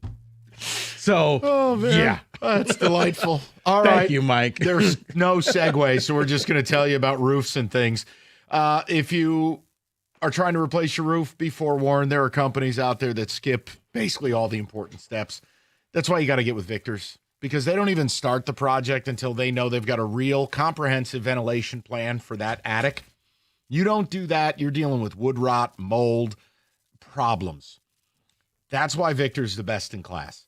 First step is going to be a 21-point roof inspection that includes a thorough inspection of the attic and the ventilation. And every roof comes with a well-thought plan. That's why they can offer a 50-year leak-free guarantee on every roof they install. So call for your free inspection and estimate today, 866-VICTORS. That's 866-VICTORS, or book the appointment online anytime at victors.com.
David, the ticket text. Then we get to the calls. Then we'll check in on football. Then we'll get back to panicking about the Tigers. Rosterbation. Ha ha. I almost fell off my mower. Bronson on the mower in Middleville. Bronson, please do not fall off the mower. And the reason I said that is that's all these people do with these minor league rosters. And they act like all these guys are going to come up and every one of them is going to be a winning lottery ticket. That's because this is a town that hasn't paid attention to baseball in a generation almost. And I'm tired of it. Yeah, there you go. Yeah, call up Max Clark. That'll turn the season around. Guy would come up here and go 0 for 100. He's nowhere near ready. So you asked a question to Rico earlier about what it would take for him to be comfortable at the deadline, moves that they would make. Here's someone answering. Cease, Suarez, one of Mullins, Bader, Thomas, or Luis Roberts, and 2 relief arms, and I feel more comfortable with this team. Okay, if that's what you need, then you're dead. Yes. Right. And that's not fair. David, I don't think there's to the point now where there's one person that you're like, if you can just target a position, we'll be fine. High-level right-handed bat and a high-leverage reliever, I would feel fine. Right. It has to be a combo meal. There's not just one thing anymore. That's fair. Very fair. The opposite of you're the inflator. Congratulations. Yes. I'll try. Pumping up the vibes. Yes, It's David. the rosterbation.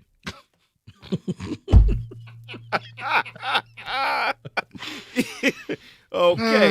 The lineup overachieved, and it's evening out now. We lack professional hitters, period. Torque, Baez, McKinstry, Veerling, Meadows. Do I need to say more?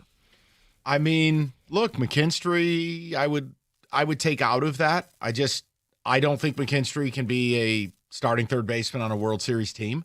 The rest of those players, you have every right to talk about it. Parker Meadows is my biggest concern because you can't say he's in a spring training phase. Guy's 125 at-bats into this, and he's unplayable offensively. I mean, that was a guy that was your leadoff hitter in the playoffs. This is a guy that if he wasn't essentially Willie Mays in center field, I wouldn't be able to play this guy. No. He's a negative WAR player right now, and that's with his defense. No, he'd be ride sharing with Akil Baddoo. Wow. This is from Tom. The Yankees and Dodgers will make trades and get better. What will the Tigers do? Call up Bob Mellon or whatever his name is. I'm so sick of this. But here's the thing, Troy. Right? Yeah. When you say Bob this is why I think that texter has a right to say this. Because this is what, like before Cookies went on vacation, he was out here like King Kong. Oh, Tigers, unbeatable. Okay, enjoy the woods. The point is, we have a better record than the Dodgers. Okay, stop. Do you think Mookie Betts is simply just going to go 6 for 100 in eternity? Do you think Freddie Freeman will just be a singles hitter? No. Do you think that Teoscar Hernandez won't turn it around? See, when you start looking at why the Dodgers are struggling, I can at least draw on a pedigree from those players. Yeah. Versus your players were way over their skis, and I've got years of not good at baseball behind it. It's different. Here, let me simplify that for you. As I said earlier, the Dodgers feel about all of their everyday players the same confidence that we have about Skubal. Oh, he's not going to have 2 bad outings in a row. Well, the reality is Dodgers are going to go out and make moves. Yeah. The Yankees are going to do everything in their power. I don't think it'll be enough. I don't think my team is good. Again, we lost our Skubal. Our Skubal blew out. Garrett Cole died. You don't just work around that. Like if Skubal slipped and fell off the toilet and hit his head and you didn't have him, you're not overcoming it. So this idea, the Yankees are still the Yankees. No, we're not. No, yeah, you guys were set up for a great 1-2 punch. It'll be a 1-2-3 once it's Cole, Fried, Skubal after 26. That's going to be a great rotation. Just don't let the Mets get him. I don't want to. I hate Steve Cohen. I've had enough. I'm going to blame you. Okay. I'll take good care of Tarek, and then we can all root for him together. Massage the roster. Will you please? Let's go to Tom, 97.1. Tom, how are you? Oh, bad. Okay. Noted. It's a 10 to me because they're not been proactive enough in what they need to do to get things rolling. They're at a crossroads as far as I'm concerned. Okay, so you're already at a 10. What do you want to see before the deadline that'll calm you down? Oh, boy. To be honest with you, a trade for that all-star pitcher that pitched against us today. Yeah, you could have him for a box of Cheez-Its. Hey, whatever it takes. I'm at the point where if they don't sweep Toronto, then what are we doing? Well, hold on. Listen, if you look at it over the next 10 games, just go 5-5. Just play 500 ball, stem the tide. But the trade deadline is in between. I just don't see this happening. I see Minnesota or Cleveland passing us off. That's where I'm at. So, oh boy, I mean, Tommy, if you know the funny thing, I think Tom feels this way because you saw the inverse of this last year, where it's like that's never going to happen, correct. And That's happened. actually correct. That is correct. See, 110%. I'm still, Tom, how about this? If the next 10 games didn't go well and/or there were a starting pitching injury to this team, I would be where you're at. I don't think it's fair to just disregard how well they've played because of 10 awful games. Now, if it becomes 20 awful games and there are some injuries, see, that's the other thing. You're not dealing with a whole hell of a lot from a lineup standpoint. And look, pitching, yes. But remember, Job was never going to help you late in the year. He only pitched a high of 90 innings as a professional. For me, I thought that Joe was going to be the playoff middle reliever, come out the pen type of pitcher. He was never going to be in that rotation. They would have had to have taken him out of the rotation. You nailed it. Yes. 248-539-9797. We'll go to Jay, 97.1. Jay, how you doing, bud? Hey, Michael, how are you? I'm all right, pal. What's on your mind? Well, I feel bad for Chris Ilitch that this grand experiment of being the A's, Pirates, and Marlins and refusing to spend any money didn't work. I mean, look, they tried with Bregman. What do you want me to say? How about this? They lit $15 million of money on fire signing one of the Golden Girls. They did spend some money. My daughter asked me to get her a pony. So what I did was I told her, baby, I offered a pony X amount of money and I didn't get him. How do you think my daughter feels? Okay, fair. I'm just saying he landed the plane right in the middle of the cornfield. Did you put up $170 million for the pony? No, I made a lowball offer to the pony, which is exactly what our ownership will do, because this ownership will not increase payroll at the deadline. No, see, Jay got a letter from the stable saying, "Okay, Jay tried, but we did not sell it." All right, all I'm saying is this: you offered more than my daughter is still angry. Okay, Jay, you win. I tried. Jay, I'm with you. Is that I don't ever see them being a top 10 or top 12 payroll team, but. How am I going to blast them when they made a really great offer? The Red Sox made a stupid offer. Do you realize that Alex Bregman makes more money than Aaron Judge? Come on, that's a ridiculous offer. How do I get my daughter to love me, Mike?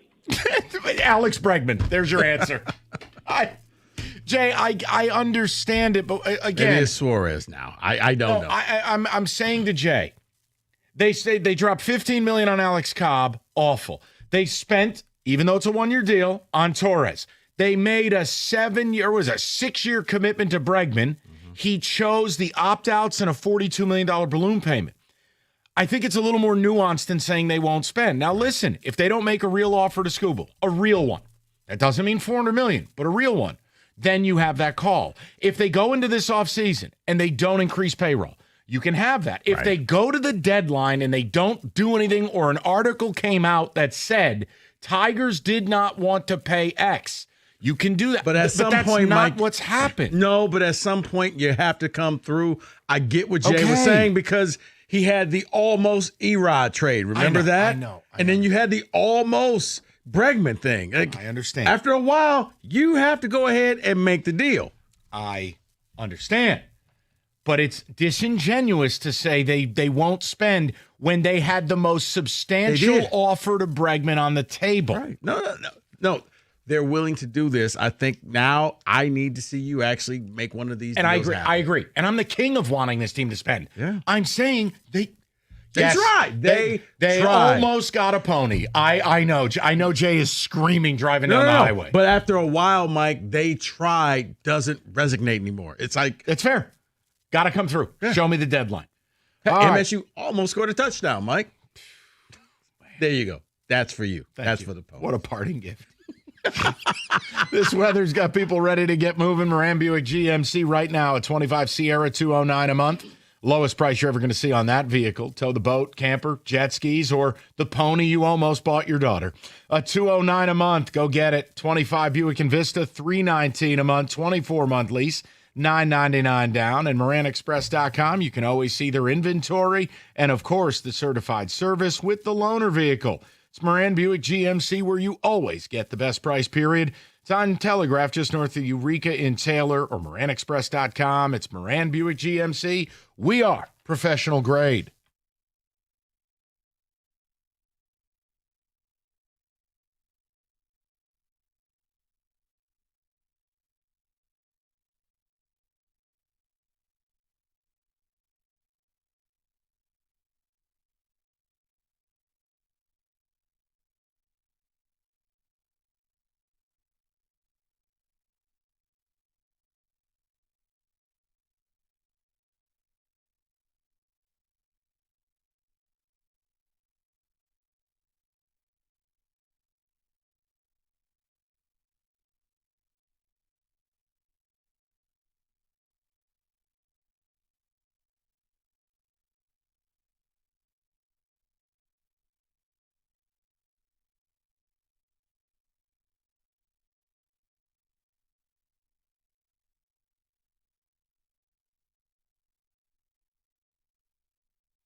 All right, let's touch table on a little bit of football, and then we're right back to Tiger baseball. So sit tight, guys. I know it's the main thing, but we want to make sure we do a little bit of football.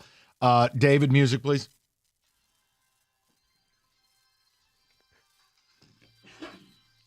So let's get into it, guys. Let's talk about some struggling college football teams that need the bounce back this year. Let's talk about them, okay? Let's start with Auburn. Auburn under Hugh Freeze has gone 6-7 and 5-7. Yeah. It hasn't looked good. What does a bounce back look like for them this year? Bouncing Hugh Freeze. I mean, the articles this winter have been disastrous, and into the spring of the guy's more interested in playing golf than he is coaching. The recruiting hasn't been where it needs to be. They don't have a quarterback anyone cares about. You can have Jackson Arnold. I think they made a terrible hire. And oh, by the way, a terrible hire that took over for a terrible hire in Brian Harsin. Yes. Yeah. Which essentially was Jonathan Smith of the South.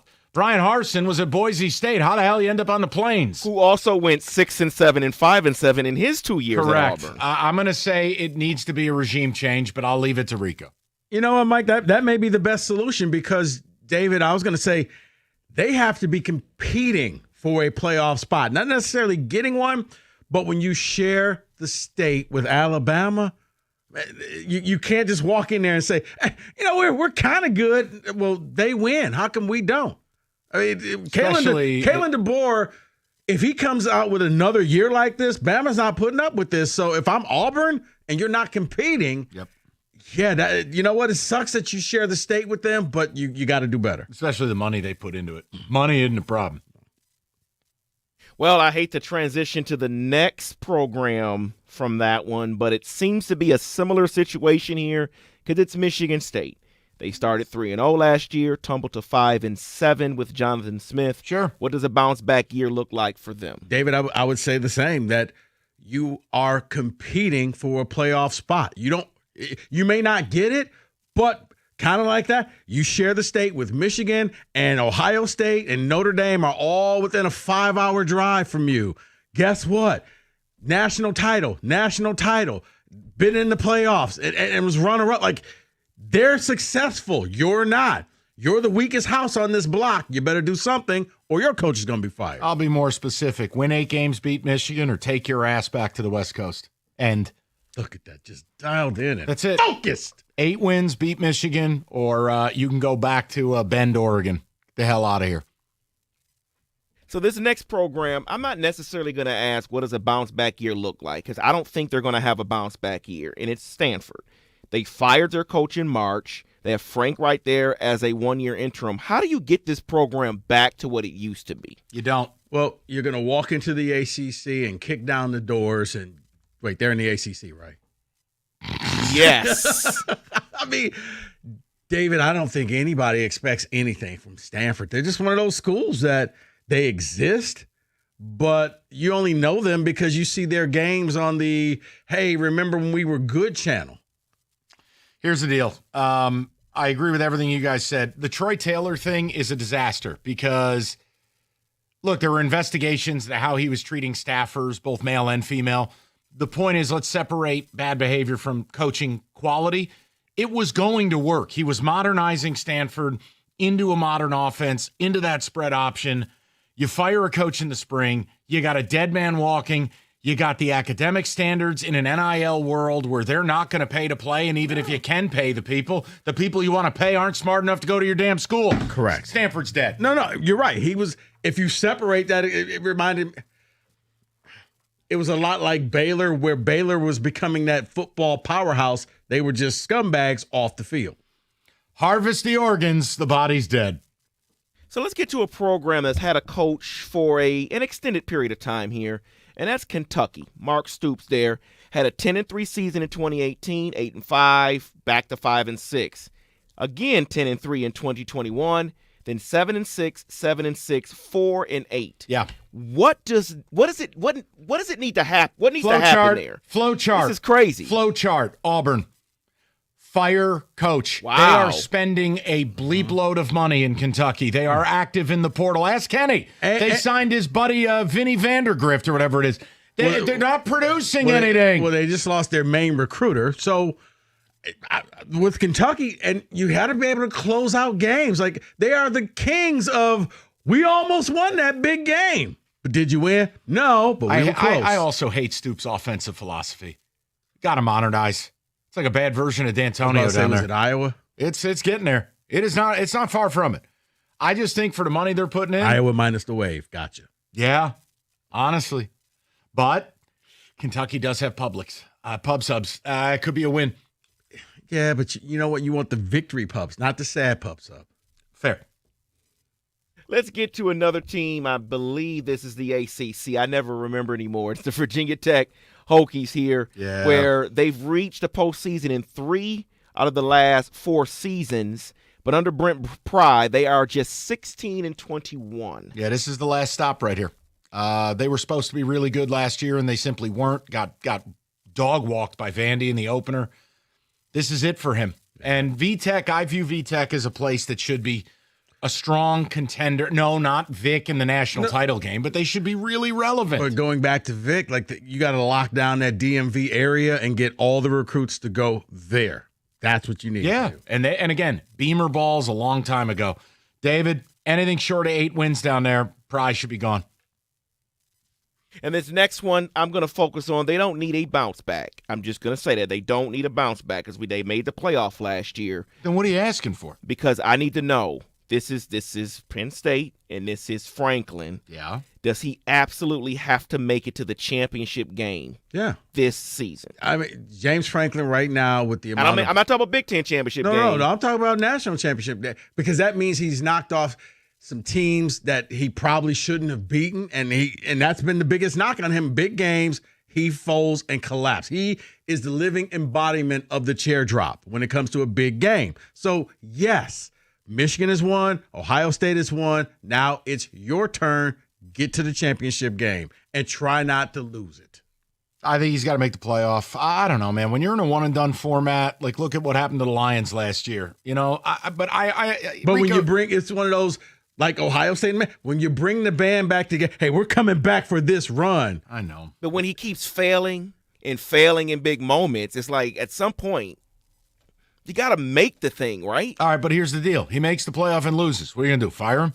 See, that's the you other know, side I mean, of it. You're right. I get what you guys are doing is idealistic. It's not realistic. Correct. I love it. I agree with it. Because what you end up doing is was it Fulmer at Tennessee? Not good enough. And then you fall backwards. Yeah. And you've never recovered. It was USC. It was like a lot of play. Like David, your school, Michigan.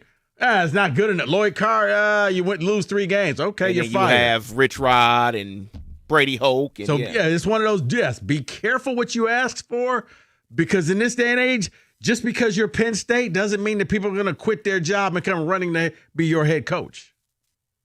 That is your college football blitz.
5 o'clock, good to have you with us.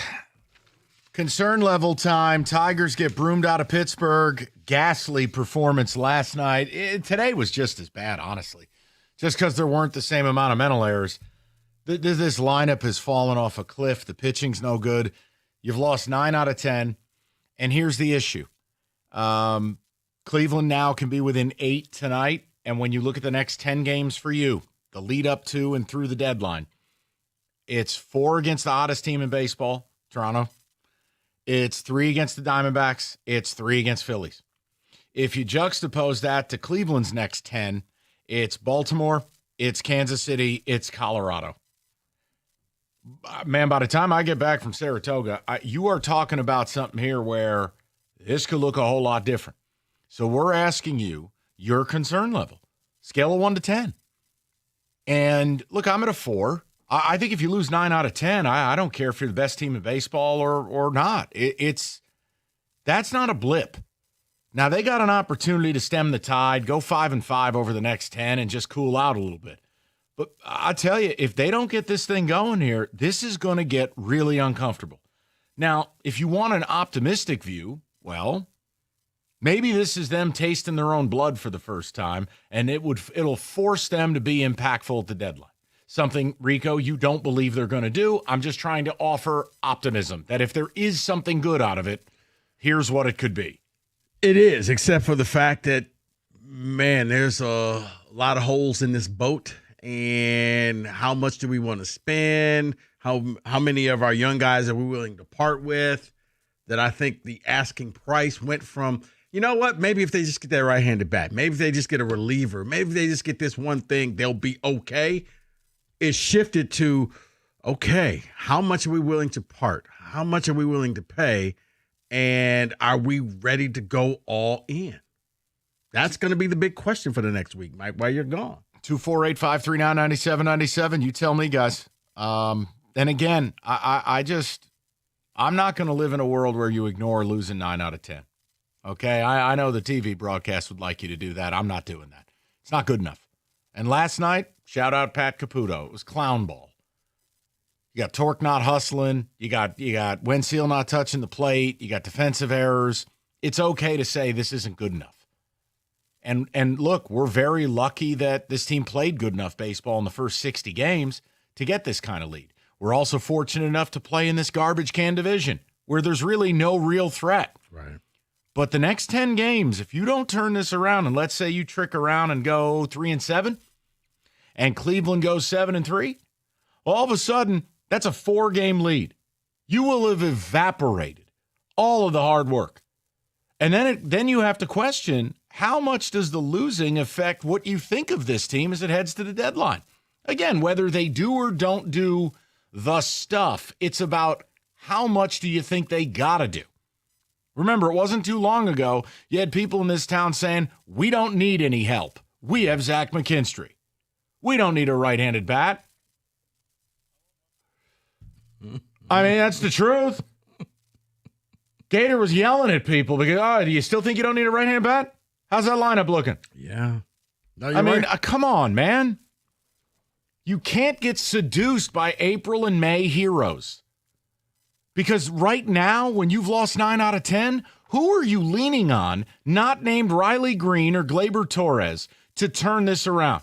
Who are the bedrocks of this lineup? That's the problem with playing the style of ball they play. Yep. That if it's going on all cylinders, it's really effective. But when stuff gets hard, who are you leaning on? I'm with you on that, but that's my biggest concern. That's why I'm at a 6, because I need to know that they haven't gotten high off their own supply of just, you know what, we're going to play this chaos ball and somebody will show up on. If you're relying on somebody showing up, that's like relying on hope, and hope's not a strategy. It just highlights how different this could be if Bregman would have said yes. That's exactly the type of bat at exactly that position that you can lean on a player like that. You know, that's a World Series captain of a team. Yeah. This is the problem. I don't know that player's available. You know, for all the Eugenio Suarez discussion, remember, the Cubs want him, the Yankees want him. I don't want to see this team for a rental go nuts. And the Diamondbacks, they want pitching. You don't have it. So, yeah. Uh-oh. 248-539-9797. Scale of 1 to 10, your concern level. And again, I'm at a 4. 10 games from now, it could be a completely different picture. So I would need to wait those 10 games before concern would become panic. But no, I'm concerned. I'm concerned because here's the other thing. And it's no stupid victory lap. I wouldn't do that to you guys. It's just for all the abuse I took that I never bought in, where I said, look, I think they're good. I think they're going to make the playoffs. I'm fine. 90 wins. I never got into this whole they're going to win 100+. They're the best team in baseball. Every effing update we did on the station, oh, first to 50. Okay, here's why. Water finds its level. So now you look at all of these guys that early in the year were carrying you. They're not those guys because that's not who they've ever been. All right, Javi's quickly faltering back to being a below-average hitter. Matt Vierling's terrible. Parker Meadows is unplayable offensively, but I have to play him defensively. Right. We can keep going, but it's like, guys, am I going to keep going that route? Am I going to go shopping at the dime store here where I maybe can get some help? Rico doesn't believe they're going to do it. Look, if you told me today they're going to do nothing substantial at the deadline, no, my concern level would rise maybe to a 6. The next 10 games dictates a lot of it because, Rico, the compression of the schedule, if you go from 60 games left to 50 and you've still got an 8-game lead, we're good. Mm-hmm. But if you go from 60 to 50 and I got a 4-game lead, we've just opened up a whole new can of worms. So it'll be about the next 10 for me. Again, you've got Toronto for 4, Arizona for 3, Philly for 3, and Cleveland. They're playing the Chuck E. Cheese All-Stars. Because here's the thing, Mike, if it was the inverse and they were actually winning starting with Seattle, I do think that they would have made a trade because Scott Harris said, hey, when they think that they're close, they're going to make the move. Now, he's seeing what we're seeing. Is he? I think he is, and it's like, okay. Are you sure about that? Am I willing? In order to get these players, I'm going to have to part with a lot of prospects that I think are going to be lights out. Now, I don't know if they are or not, but they believe in them. We can agree upon that. Yeah. And that's why I say the fact that they're hitting this losing streak, I seem to think that, you know what? We're good. We're going to hold. Well, it worked for us last year. Let's see what happens this year. Let's just let it ride. Hey, guys, if you think Rico's right, call. You think he's wrong, call. I'm not going to fight him on it. I mean, it's an opinion. What am I going to say? It's wrong? No, it's an opinion. Right. And it's not an egregious one. It's not like if Rico said pizza's terrible. No, that's a bad opinion. No, pizza's good. Thank you. See? Commonality. But no, I 248-539-9797. David, Kenny, talk to me. Level of concern 1 to 10, as they've lost 9 out of 10. I'm at a 5. I'm at a 5. I worry about the pitching. Yes. I worry about the bullpen. Yes. I'm worried about the bats. Yes. But we have time to fix it. So that's why I'm at a 5.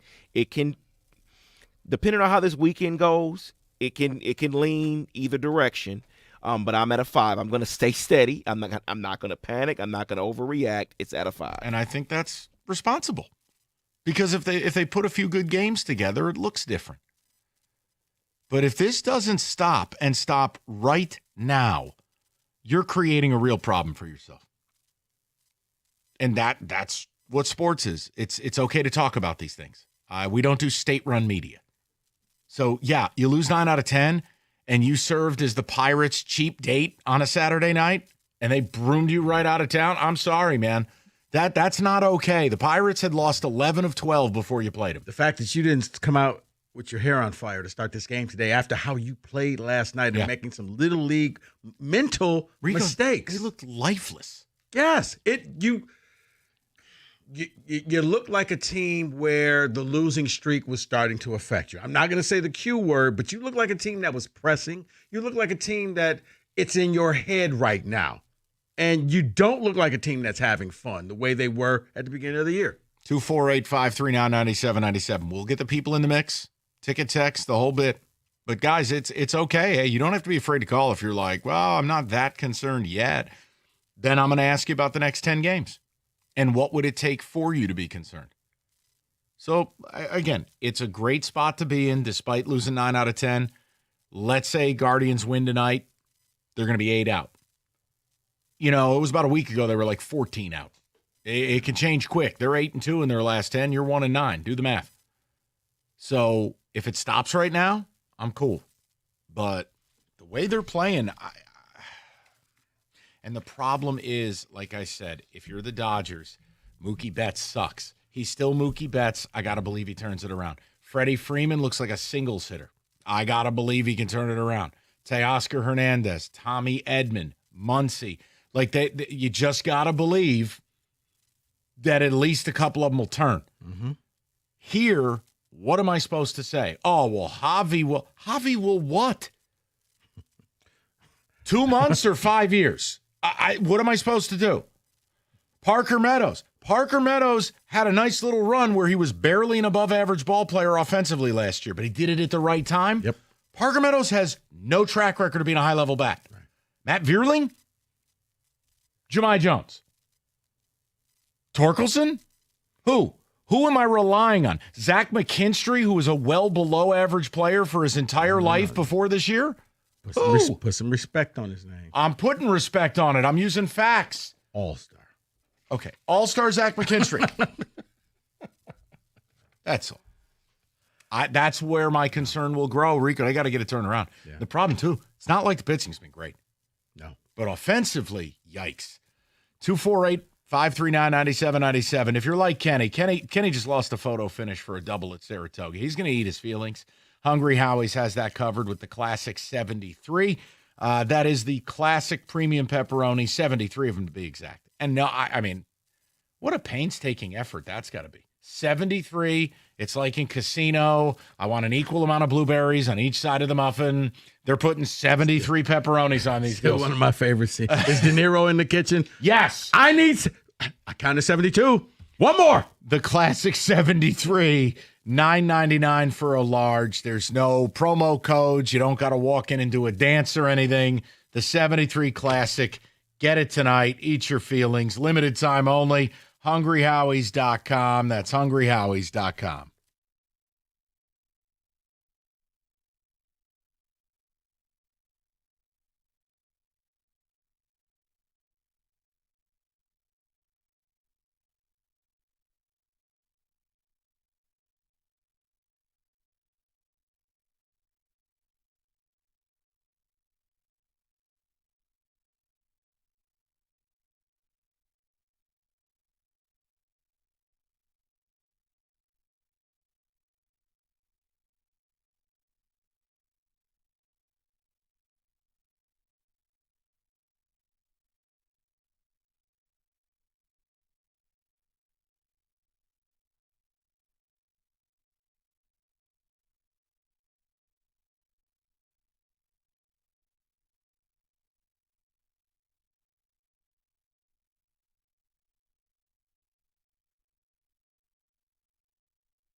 Scintillating. Let's get to the people, shall we? What's your concern level? At least he touched home plate. Okay, then. We'll go to Drew, 97.1. Drew, what's going on, buddy? What's going on, fellas? How are you, pal? Great topic. Not so good, Mike, Enrico, and the boys in the glass. Listen, I'm at a 10, man. I got to be honest with you because I don't want to sound like a Nostradamus or anything here, but I called this about 3 or 4 weeks ago when they started playing basically 500 ball, and the way they were winning games was, it looked to me like smoke and mirrors. And there's so many holes on this team. They're taking on water faster than they can bail it out. And it's really, it shows there's no life. I don't see any life on this team. And we only have one professional hitter. Thank God the Yankees gave up on Torres. We got somebody in it that can actually take a few pitches and get behind an account and come back and actually get on base. I mean, McKinstry's a nice guy, okay? Don't get me wrong. But he's playing, like you said, Mike, he's playing above himself this year. When's he going to come back there? He's starting to right now. I mean, these guys played above themselves. I think this is why nobody was really high on them winning the division starting the season. They were saying it was a playoff team, possibly. But, I just, there's so many holes. What's Harris really going to do? Is he going to make 4 or 5 moves to make this team better? I don't see that happening. I mean, I almost see, Mike, and I'm going to probably get blasted for this one. Go ahead. I almost see him going the other way and getting rid of Scooble and getting a mountain of stuff back and saying, here we go. Let's do this the right way. I know we won't do it, but hey, I don't know, man. Drew, I'm more to the stand pat. I think he'll say, you know what? We can win with these guys. I believe in my guys. I couldn't even imagine that press conference of saying that's you couldn't even do it Friday at 5:30. It'd be like, what? What did you did? What? One more thing, guys. The thing that scares me most about this team is their best hitter leads the league in strikeouts. So let me read something to you guys. And look, Drew, I'll ignore the Scooble thing. I know you're emotional right now. Here's what Bleacher Report wrote about the pursuit of Eugenio Suarez. You got 18 home runs last 32 games, an over 1,200 OPS. Now, here's the problem. You must remember something. Suarez is awful at third base defensively. Over his career, do you know what his defensive runs saved number is? No. A negative 21. Okay, so a league average third baseman simply would have prevented 21 more runs. That's before you get to elite third baseman who would probably be a plus 20. Right. Okay, he's bad. But he's a hammer. He's your bat. Now, here's what they say. Why it's a fit for the Tigers. In all fairness to Zach McKinstry, he was just named an All-Star. And my computer almost exploded. All right, here we go. He was just named an All-Star, and third base has been his primary home. However, the 30-year-old is more of a utility guy than a proper third baseman, though, and the one way you can tell is he's a -4 defensive runs saved at the hot corner this season. He also has a 709 OPS as a third baseman compared to his 804 overall. Beyond the more specific fit, there's how Suarez would fit into Detroit. He would essentially October-proof the Tigers lineup, which needs a big bopper to help Riley Green and Spencer Torkelson. As the Tigers are still early in the contention cycle, there's a question of whether they would be prioritizing controllable players over rentals. But in a market like this, beggars can't be choosers. So here is what they would have to trade. To me, this would be a no-brainer. To me. That doesn't mean I'm Scott Harris. Tigers get Suarez. Diamondbacks get Jaden Ham, Tigers number 5 prospect, and right-handed pitcher, Rico's guy, Troy Melton. I do the deal. That doesn't involve Lorenzo. It doesn't involve Briseno. It doesn't involve Rainier. And Lord knows there's no one available that would ever involve Clark or McGonigal. If that is the asking price, we don't know that it is. Yeah. I would just do it. Yeah. I'd say F it. Absolutely. Yeah, I mean, I didn't realize the defensive numbers. I guess if you combined him with Parker Meadows, you'd have a great MLB player. Yeah, and again, here's the thing. Reports today, the Mariners are all in on getting him back. So now the Mariners want him. The Brewers want him. The Cubs want him. The Yankees want him. The Tigers want him. So this is where it becomes an issue. You can write something on paper and it makes for a great article. So this could be, it could end up like the Bregman, where all of a sudden you're like, wow, that was the deal that was on the table and he turned that down. So yeah, the team, Arizona, could be offered a ton of deals. Correct. And you may be one of them, but they may pass and take the next deal. So that's why I say eventually he's got to land one of these. Let's go to Alan, 97.1. Alan, how you doing, bud? I'm okay. How about you guys? Well, is the question of level of concern winning the division or making a World Series run? Because if it's winning the division, I'm a 4. If it's a World Series run, I was concerned when they had the best record in baseball. So now it's, high single digits. Zach McKinstry, here's what's frightening. Yeah. Is if he's not one of the 10 best players on the team, he's one of the 15. They have a lot of holes. I don't think they're going to get Suarez. Even if they could, as much of a hole, as much as they need a right-handed bat, they've got to fix the pitching staff, especially the back end of the bullpen. Oh, listen, So, Alan, I'm with you, and I agree with Rico, too. It's not a one-move thing. I've wanted a right-handed bat and a high-leverage reliever. They have the pieces to do it, and they have a little bit of redundancy both at the major league level with left-handed hitting and the minor league level with 2 hit-first catching prospects. You have the ability to make some moves. Alan, if they were able to get Suarez and then, here again, just because they just played the team, David Bednar. Well, now all of a sudden I feel like, you know what, those two go a long way in fixing what we need. But, Alan, let me ask you this. At what point in this town is a GM going to show some urgency? I hear you. No, we're going to learn at the trade deadline whether they think they're. We're going to find out if they believe they're a World Series contender. Yeah.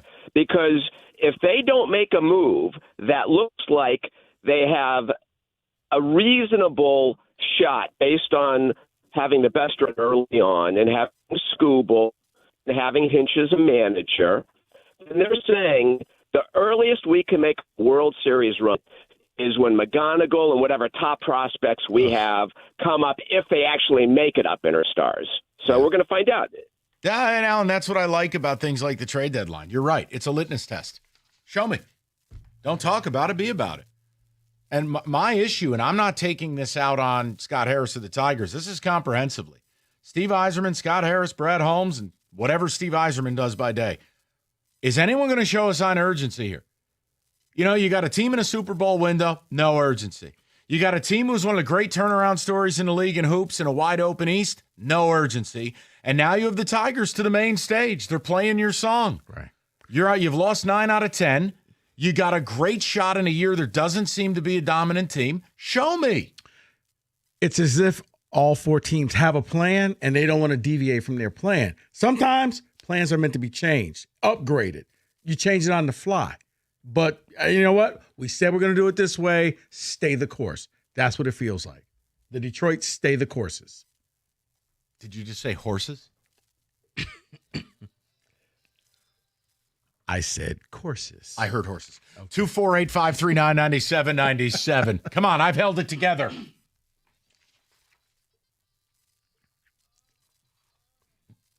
Okay, that's gratuitous. Okay.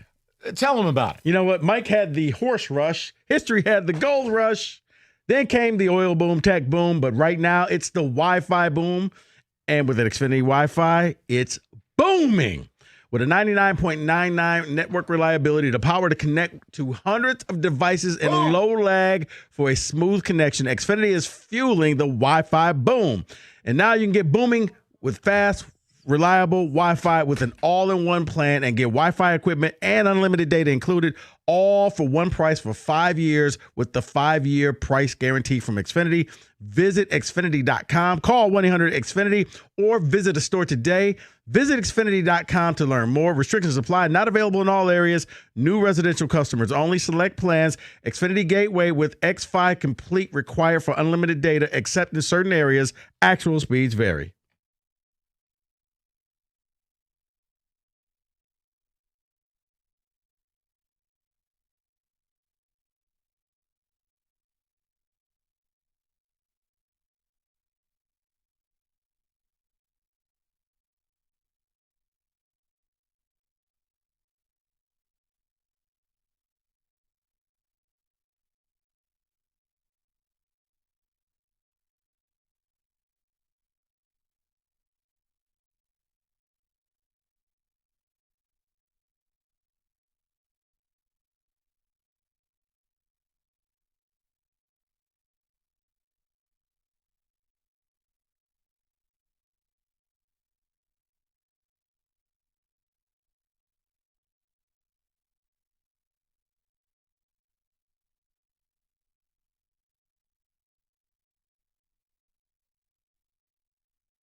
Okay. Buddy, you almost there. David, ticket text. We'll get to the calls.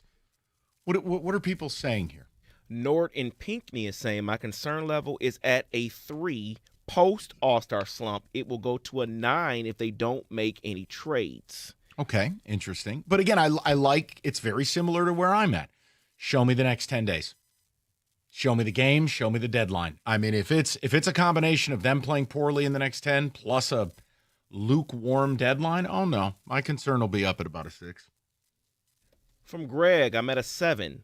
Losing 9 out of 10 is really starting to be concerning. Needed to come out punching after the break. How about this? Needed to come out swinging today.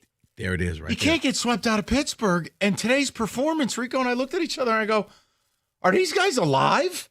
Right. That was the – if you ever wanted a manager to do the rah-rah, we have to win this. Hey, guys, I don't know what it is. Throw a trash can across the room. That was last night. We're playing like little leaguers, okay? Refocus here.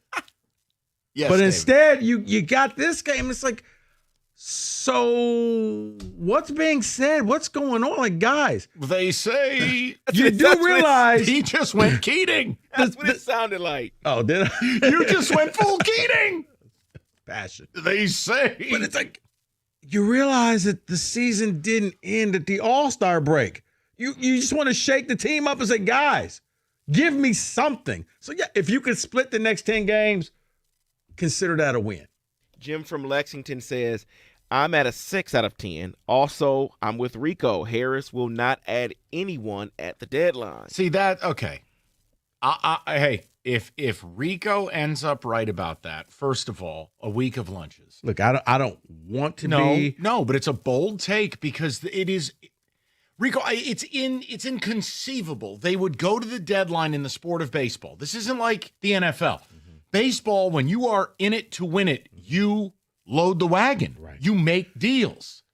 And look, different people, different sports, still waiting on that gigantic splash from Yzerman's, waiting on, Holmes to give me something. Yeah. Well, that's a separate topic because I don't know what this town's problem is with GMs and urgency. I don't get it. Man, but the Tigers have a legit shot to get to a World Series. How the hell wouldn't you be a buyer? Right. But I got to, hey, shout out John Jansen. Let it play out. Let's go to Mike, 97.1. Mikey, how you doing, buddy? Hey, good. Thanks, guys. First of all, I'd like to say I miss the old horse racing drop. Remember that? Hold on, Mike. That's a great point. I didn't even – David, do we still have that? The horse racing time? Yeah. Oh, my God. I have gone all July without that. Good job. Mike, that's a hell of a job by you. No problem. My concern level's probably like an 8, mainly because I don't think I don't think this stretch is a fluke. I think what happened before that, maybe I won't call it a fluke, but I think what we're seeing is kind of a numbers correction.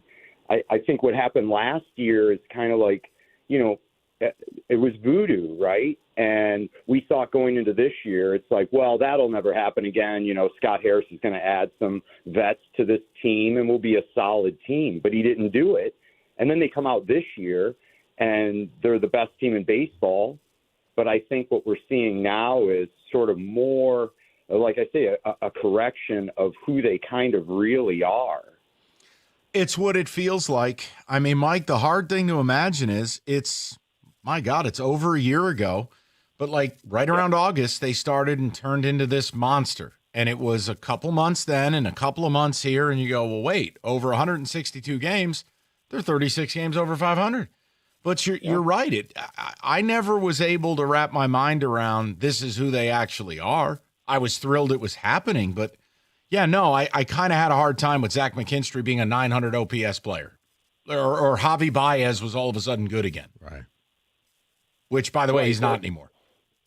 Or minor league pitchers that weren't even serviceable in the minor leagues. They were terrible coming up here. Right. And our entire bullpen was like sub-1 whip. Yep. No, look, Mike, I got to believe in my heart of hearts. The sample size is big enough. they're gonna turn this around to an extent here in the next 10 games. Because man, I'll tell you, if they don't, by the time I get back, the city will be burning. I mean, you can't, Rico. Imagine what 3-7 and 1-9. I mean, 4-16 in a 20-game rip. What are you kidding me? You got to talk about that. That would be unthinkable. But yet, and then it depends on what Cleveland does at the same time. Now, if they do the same thing and you're treading water, okay. But here's the thing: just like we have to investigate what put the Tigers in a position to be up 15 and a half games on Cleveland, reverse engineer it. You must assess, what did Cleveland do to be 15 and a half games out? So we can't turn them into the 1927 Yankees and then act like you're the Colorado Rockies. I'm with you. I'm not ready to say Cleveland's good. Correct. But I am willing to say that there's a lot of problems, and I think I got a lot of problems. Or maybe it's not the problems, Mike. Maybe this is just a team and they just got a hot start. But this is really who they are. Let's go over to Kevin, 97.1. Kev, how you doing, buddy? Doing good. How are you? Excellent. What's up?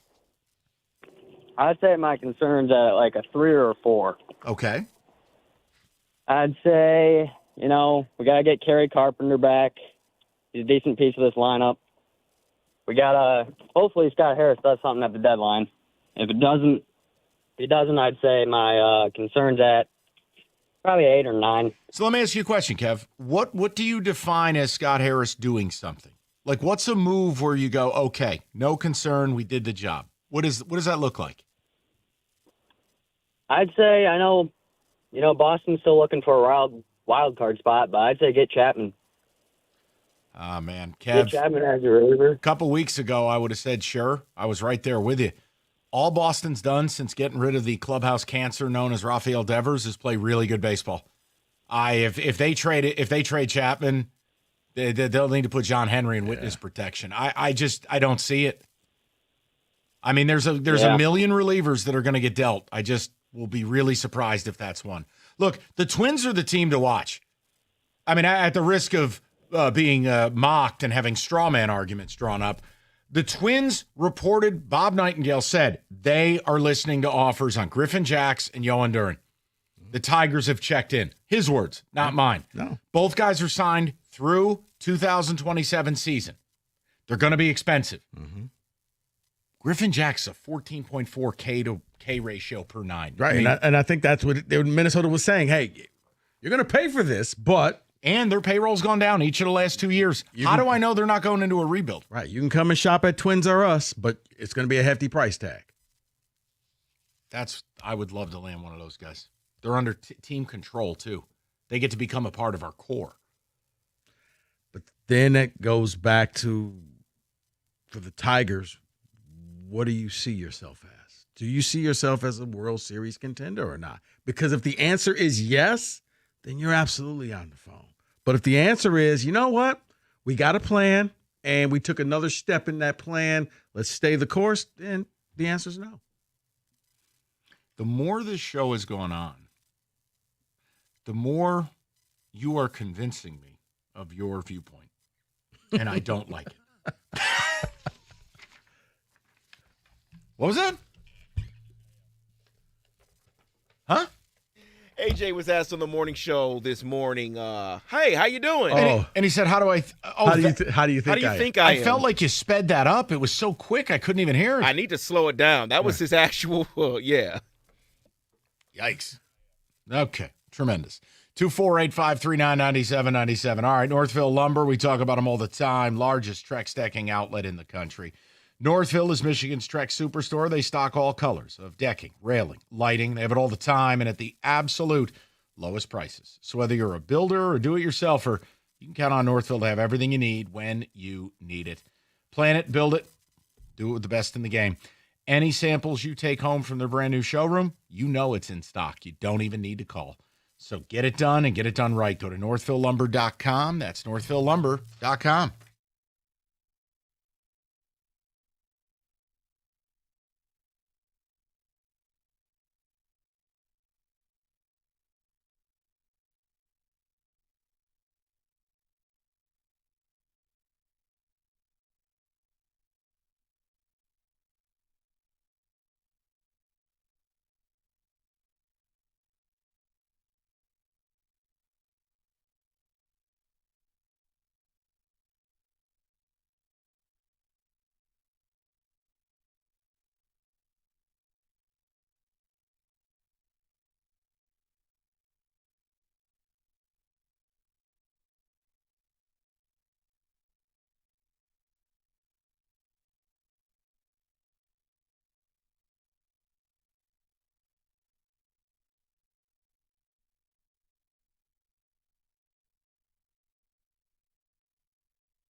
Yes.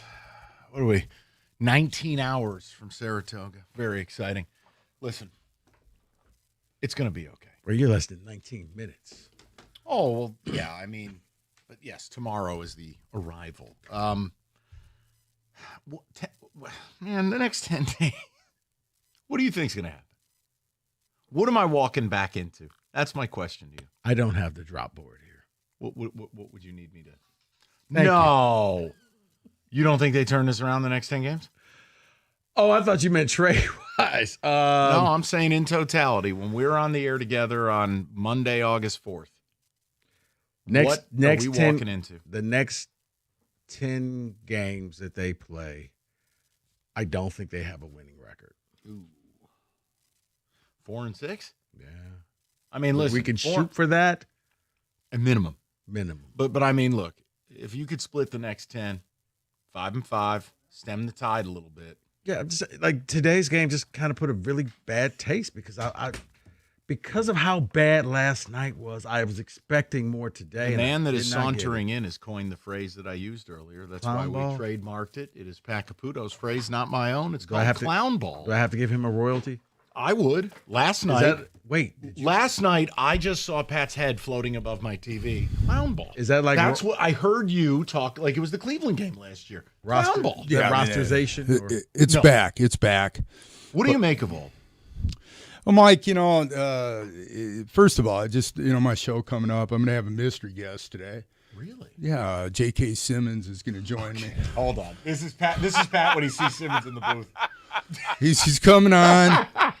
And How many times I have to apologize to you guys. I had a kazoo for each of you guys to play so I could put it up on social media. My response to that. He's on one now. Oh, yeah. Oh, yeah. I've had enough of this, okay? I've had enough. And, I heard today that, you don't want levity, Andy. You don't want levity because the team's bad. And, like it's our fault. Like we're sitting there watching them get kazooed. And, we got we got he turned it into a verb. I felt bad for J.K. Simmons. He's in there like, yeah, I got a double wide trailer. It's air conditioned. And there's a base hit. Tigers down 3-0. I'm simpatico with you on this. Oh deal. man, jeez, oh Pete. Well, it's your fault. It's your fault. I know. It I know is. what you're gonna say. I know because when this all happened, you came out and you told me, you said, look, Guilty. Pat, this is really, really going to be the best thing. This guy's the greatest announcer, and he is talented. When he does national, he's great. But He Benetti is. locally, this guy thinks he's Ed Sullivan. I don't get this. Seriously, you guys know me. I don't start talking about broadcasts and stuff. I care less about play-by-play and all this. But I will tell you this, man. It's a baseball game, and it's always fun to have fun at a baseball game. But it's not the Friars roast, okay? It isn't. It's not the friggin' Friars roast with a mic up there. It's too much. And the game is on to TV. So when the Tigers stink, we know the ball fell in and everything, and it doesn't have to be accompanied. And every time a ball gets caught in a girder, it's not like the major moment in the history of baseball. But I guess when when you're if down, a fan catches a ball in a hat, it's not the biggest moment in the history of baseball. And enough of J.K. Simmons. Hold on. I want to just. But Pat, did you hear about the moon mammoths? There are a lot of them, man. Listen to 3 segments, 3 half innings yesterday. I want everybody to go back, and I want you to write down the questions that were asked while the Tigers are out there floundering around. Yeah. The questions that are asked and what's going on. And J.K. is breaking it down because he talked to Skip before the game. Oh, he talked to Leland. But Leland is known as Skip.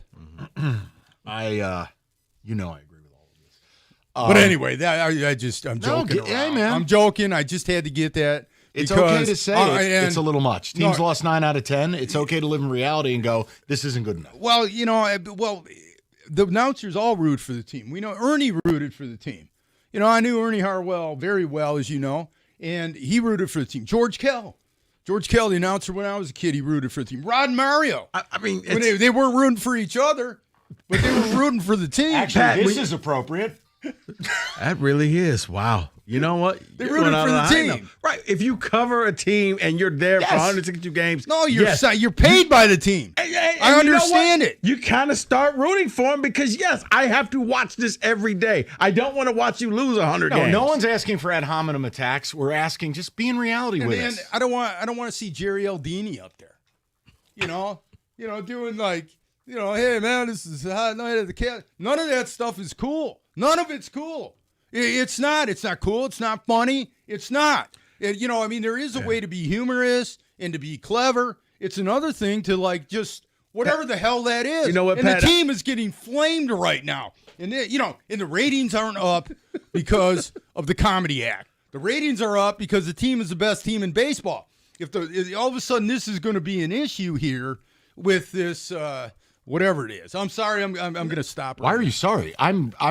I'm ready to turn this on. Please, more of this. Mr. Caputo, please. I have a question for you. Sure. No, but I'm with you. If this was a one-off and you were just having a bad game, all right, you guys, don't worry about it. You're yucking it up. But in the midst of this, come on, be real with your audience. Seriously, you can go through my entire catalog of like play-by-play announcers, and I agree the team has a right to put the game on. And all the play-by-play announcers in town. I don't know Jason, but obviously I'm close friends with Dickerson and Dan, Kenny Cal, and Ken Cal, and all this, and I understand that. And those guys, they want the team to win, and I get it.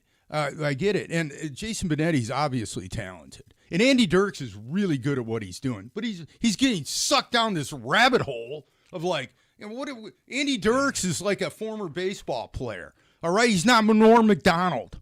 Okay, Yeah. He's not Norm friggin' McDonald. He's not Carrot Top.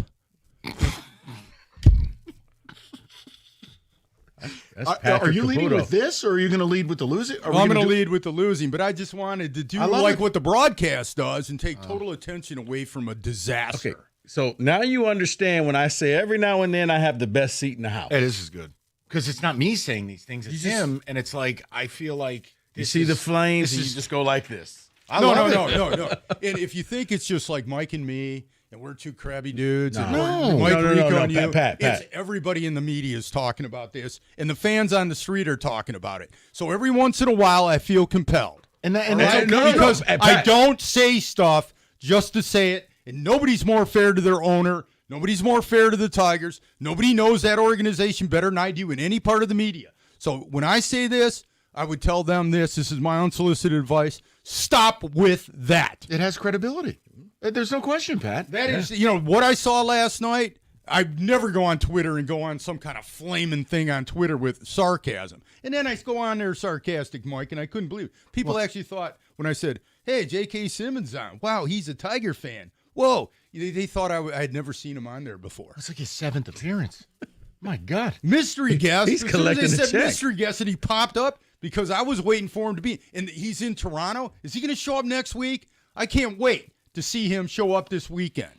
They're going to put him on, and we're going. And then the famous last words. Well, can you stay for another segment? Whoa! Whoa! No, I had to get that off my chest. I got nothing against these guys. They're and Benetti, he's a talented guy. I don't know him, whatever. It's nothing personal. And It's all just this. teams lost It's 9 out of just 10, awful. And it's your fault. Oh, come on. Listen, he's still great nationally. I didn't think we were getting this. I'm just teasing you, Mike. No, it's okay. I would not turn the channel. You're getting this is good. This is going to be exciting. This team is unbelievable. And wait. You're just going to go get Eugenio Suarez or something. It's going to be like taking 2 aspirins and we'll see you in the World Series. Do you really believe that? No, we've said it. This isn't a one move away thing. No, and if the dudes that are playing for them don't start playing, they have no chance. All right, Caputo is next. I'll see you guys on the other side. Brother, go enjoy yourself. Thanks, Sorry about the kazoo thing, guys. I meant to bring it. I meant to bring my kazoo in. It's the moment of the year. I wanted to get pictures of you It guys. better be here the next time. I'll be here. He'll be gone. Did you see that picture of the kazoo? That was good. Please stop. You done? All right. Mike, enjoy yourself.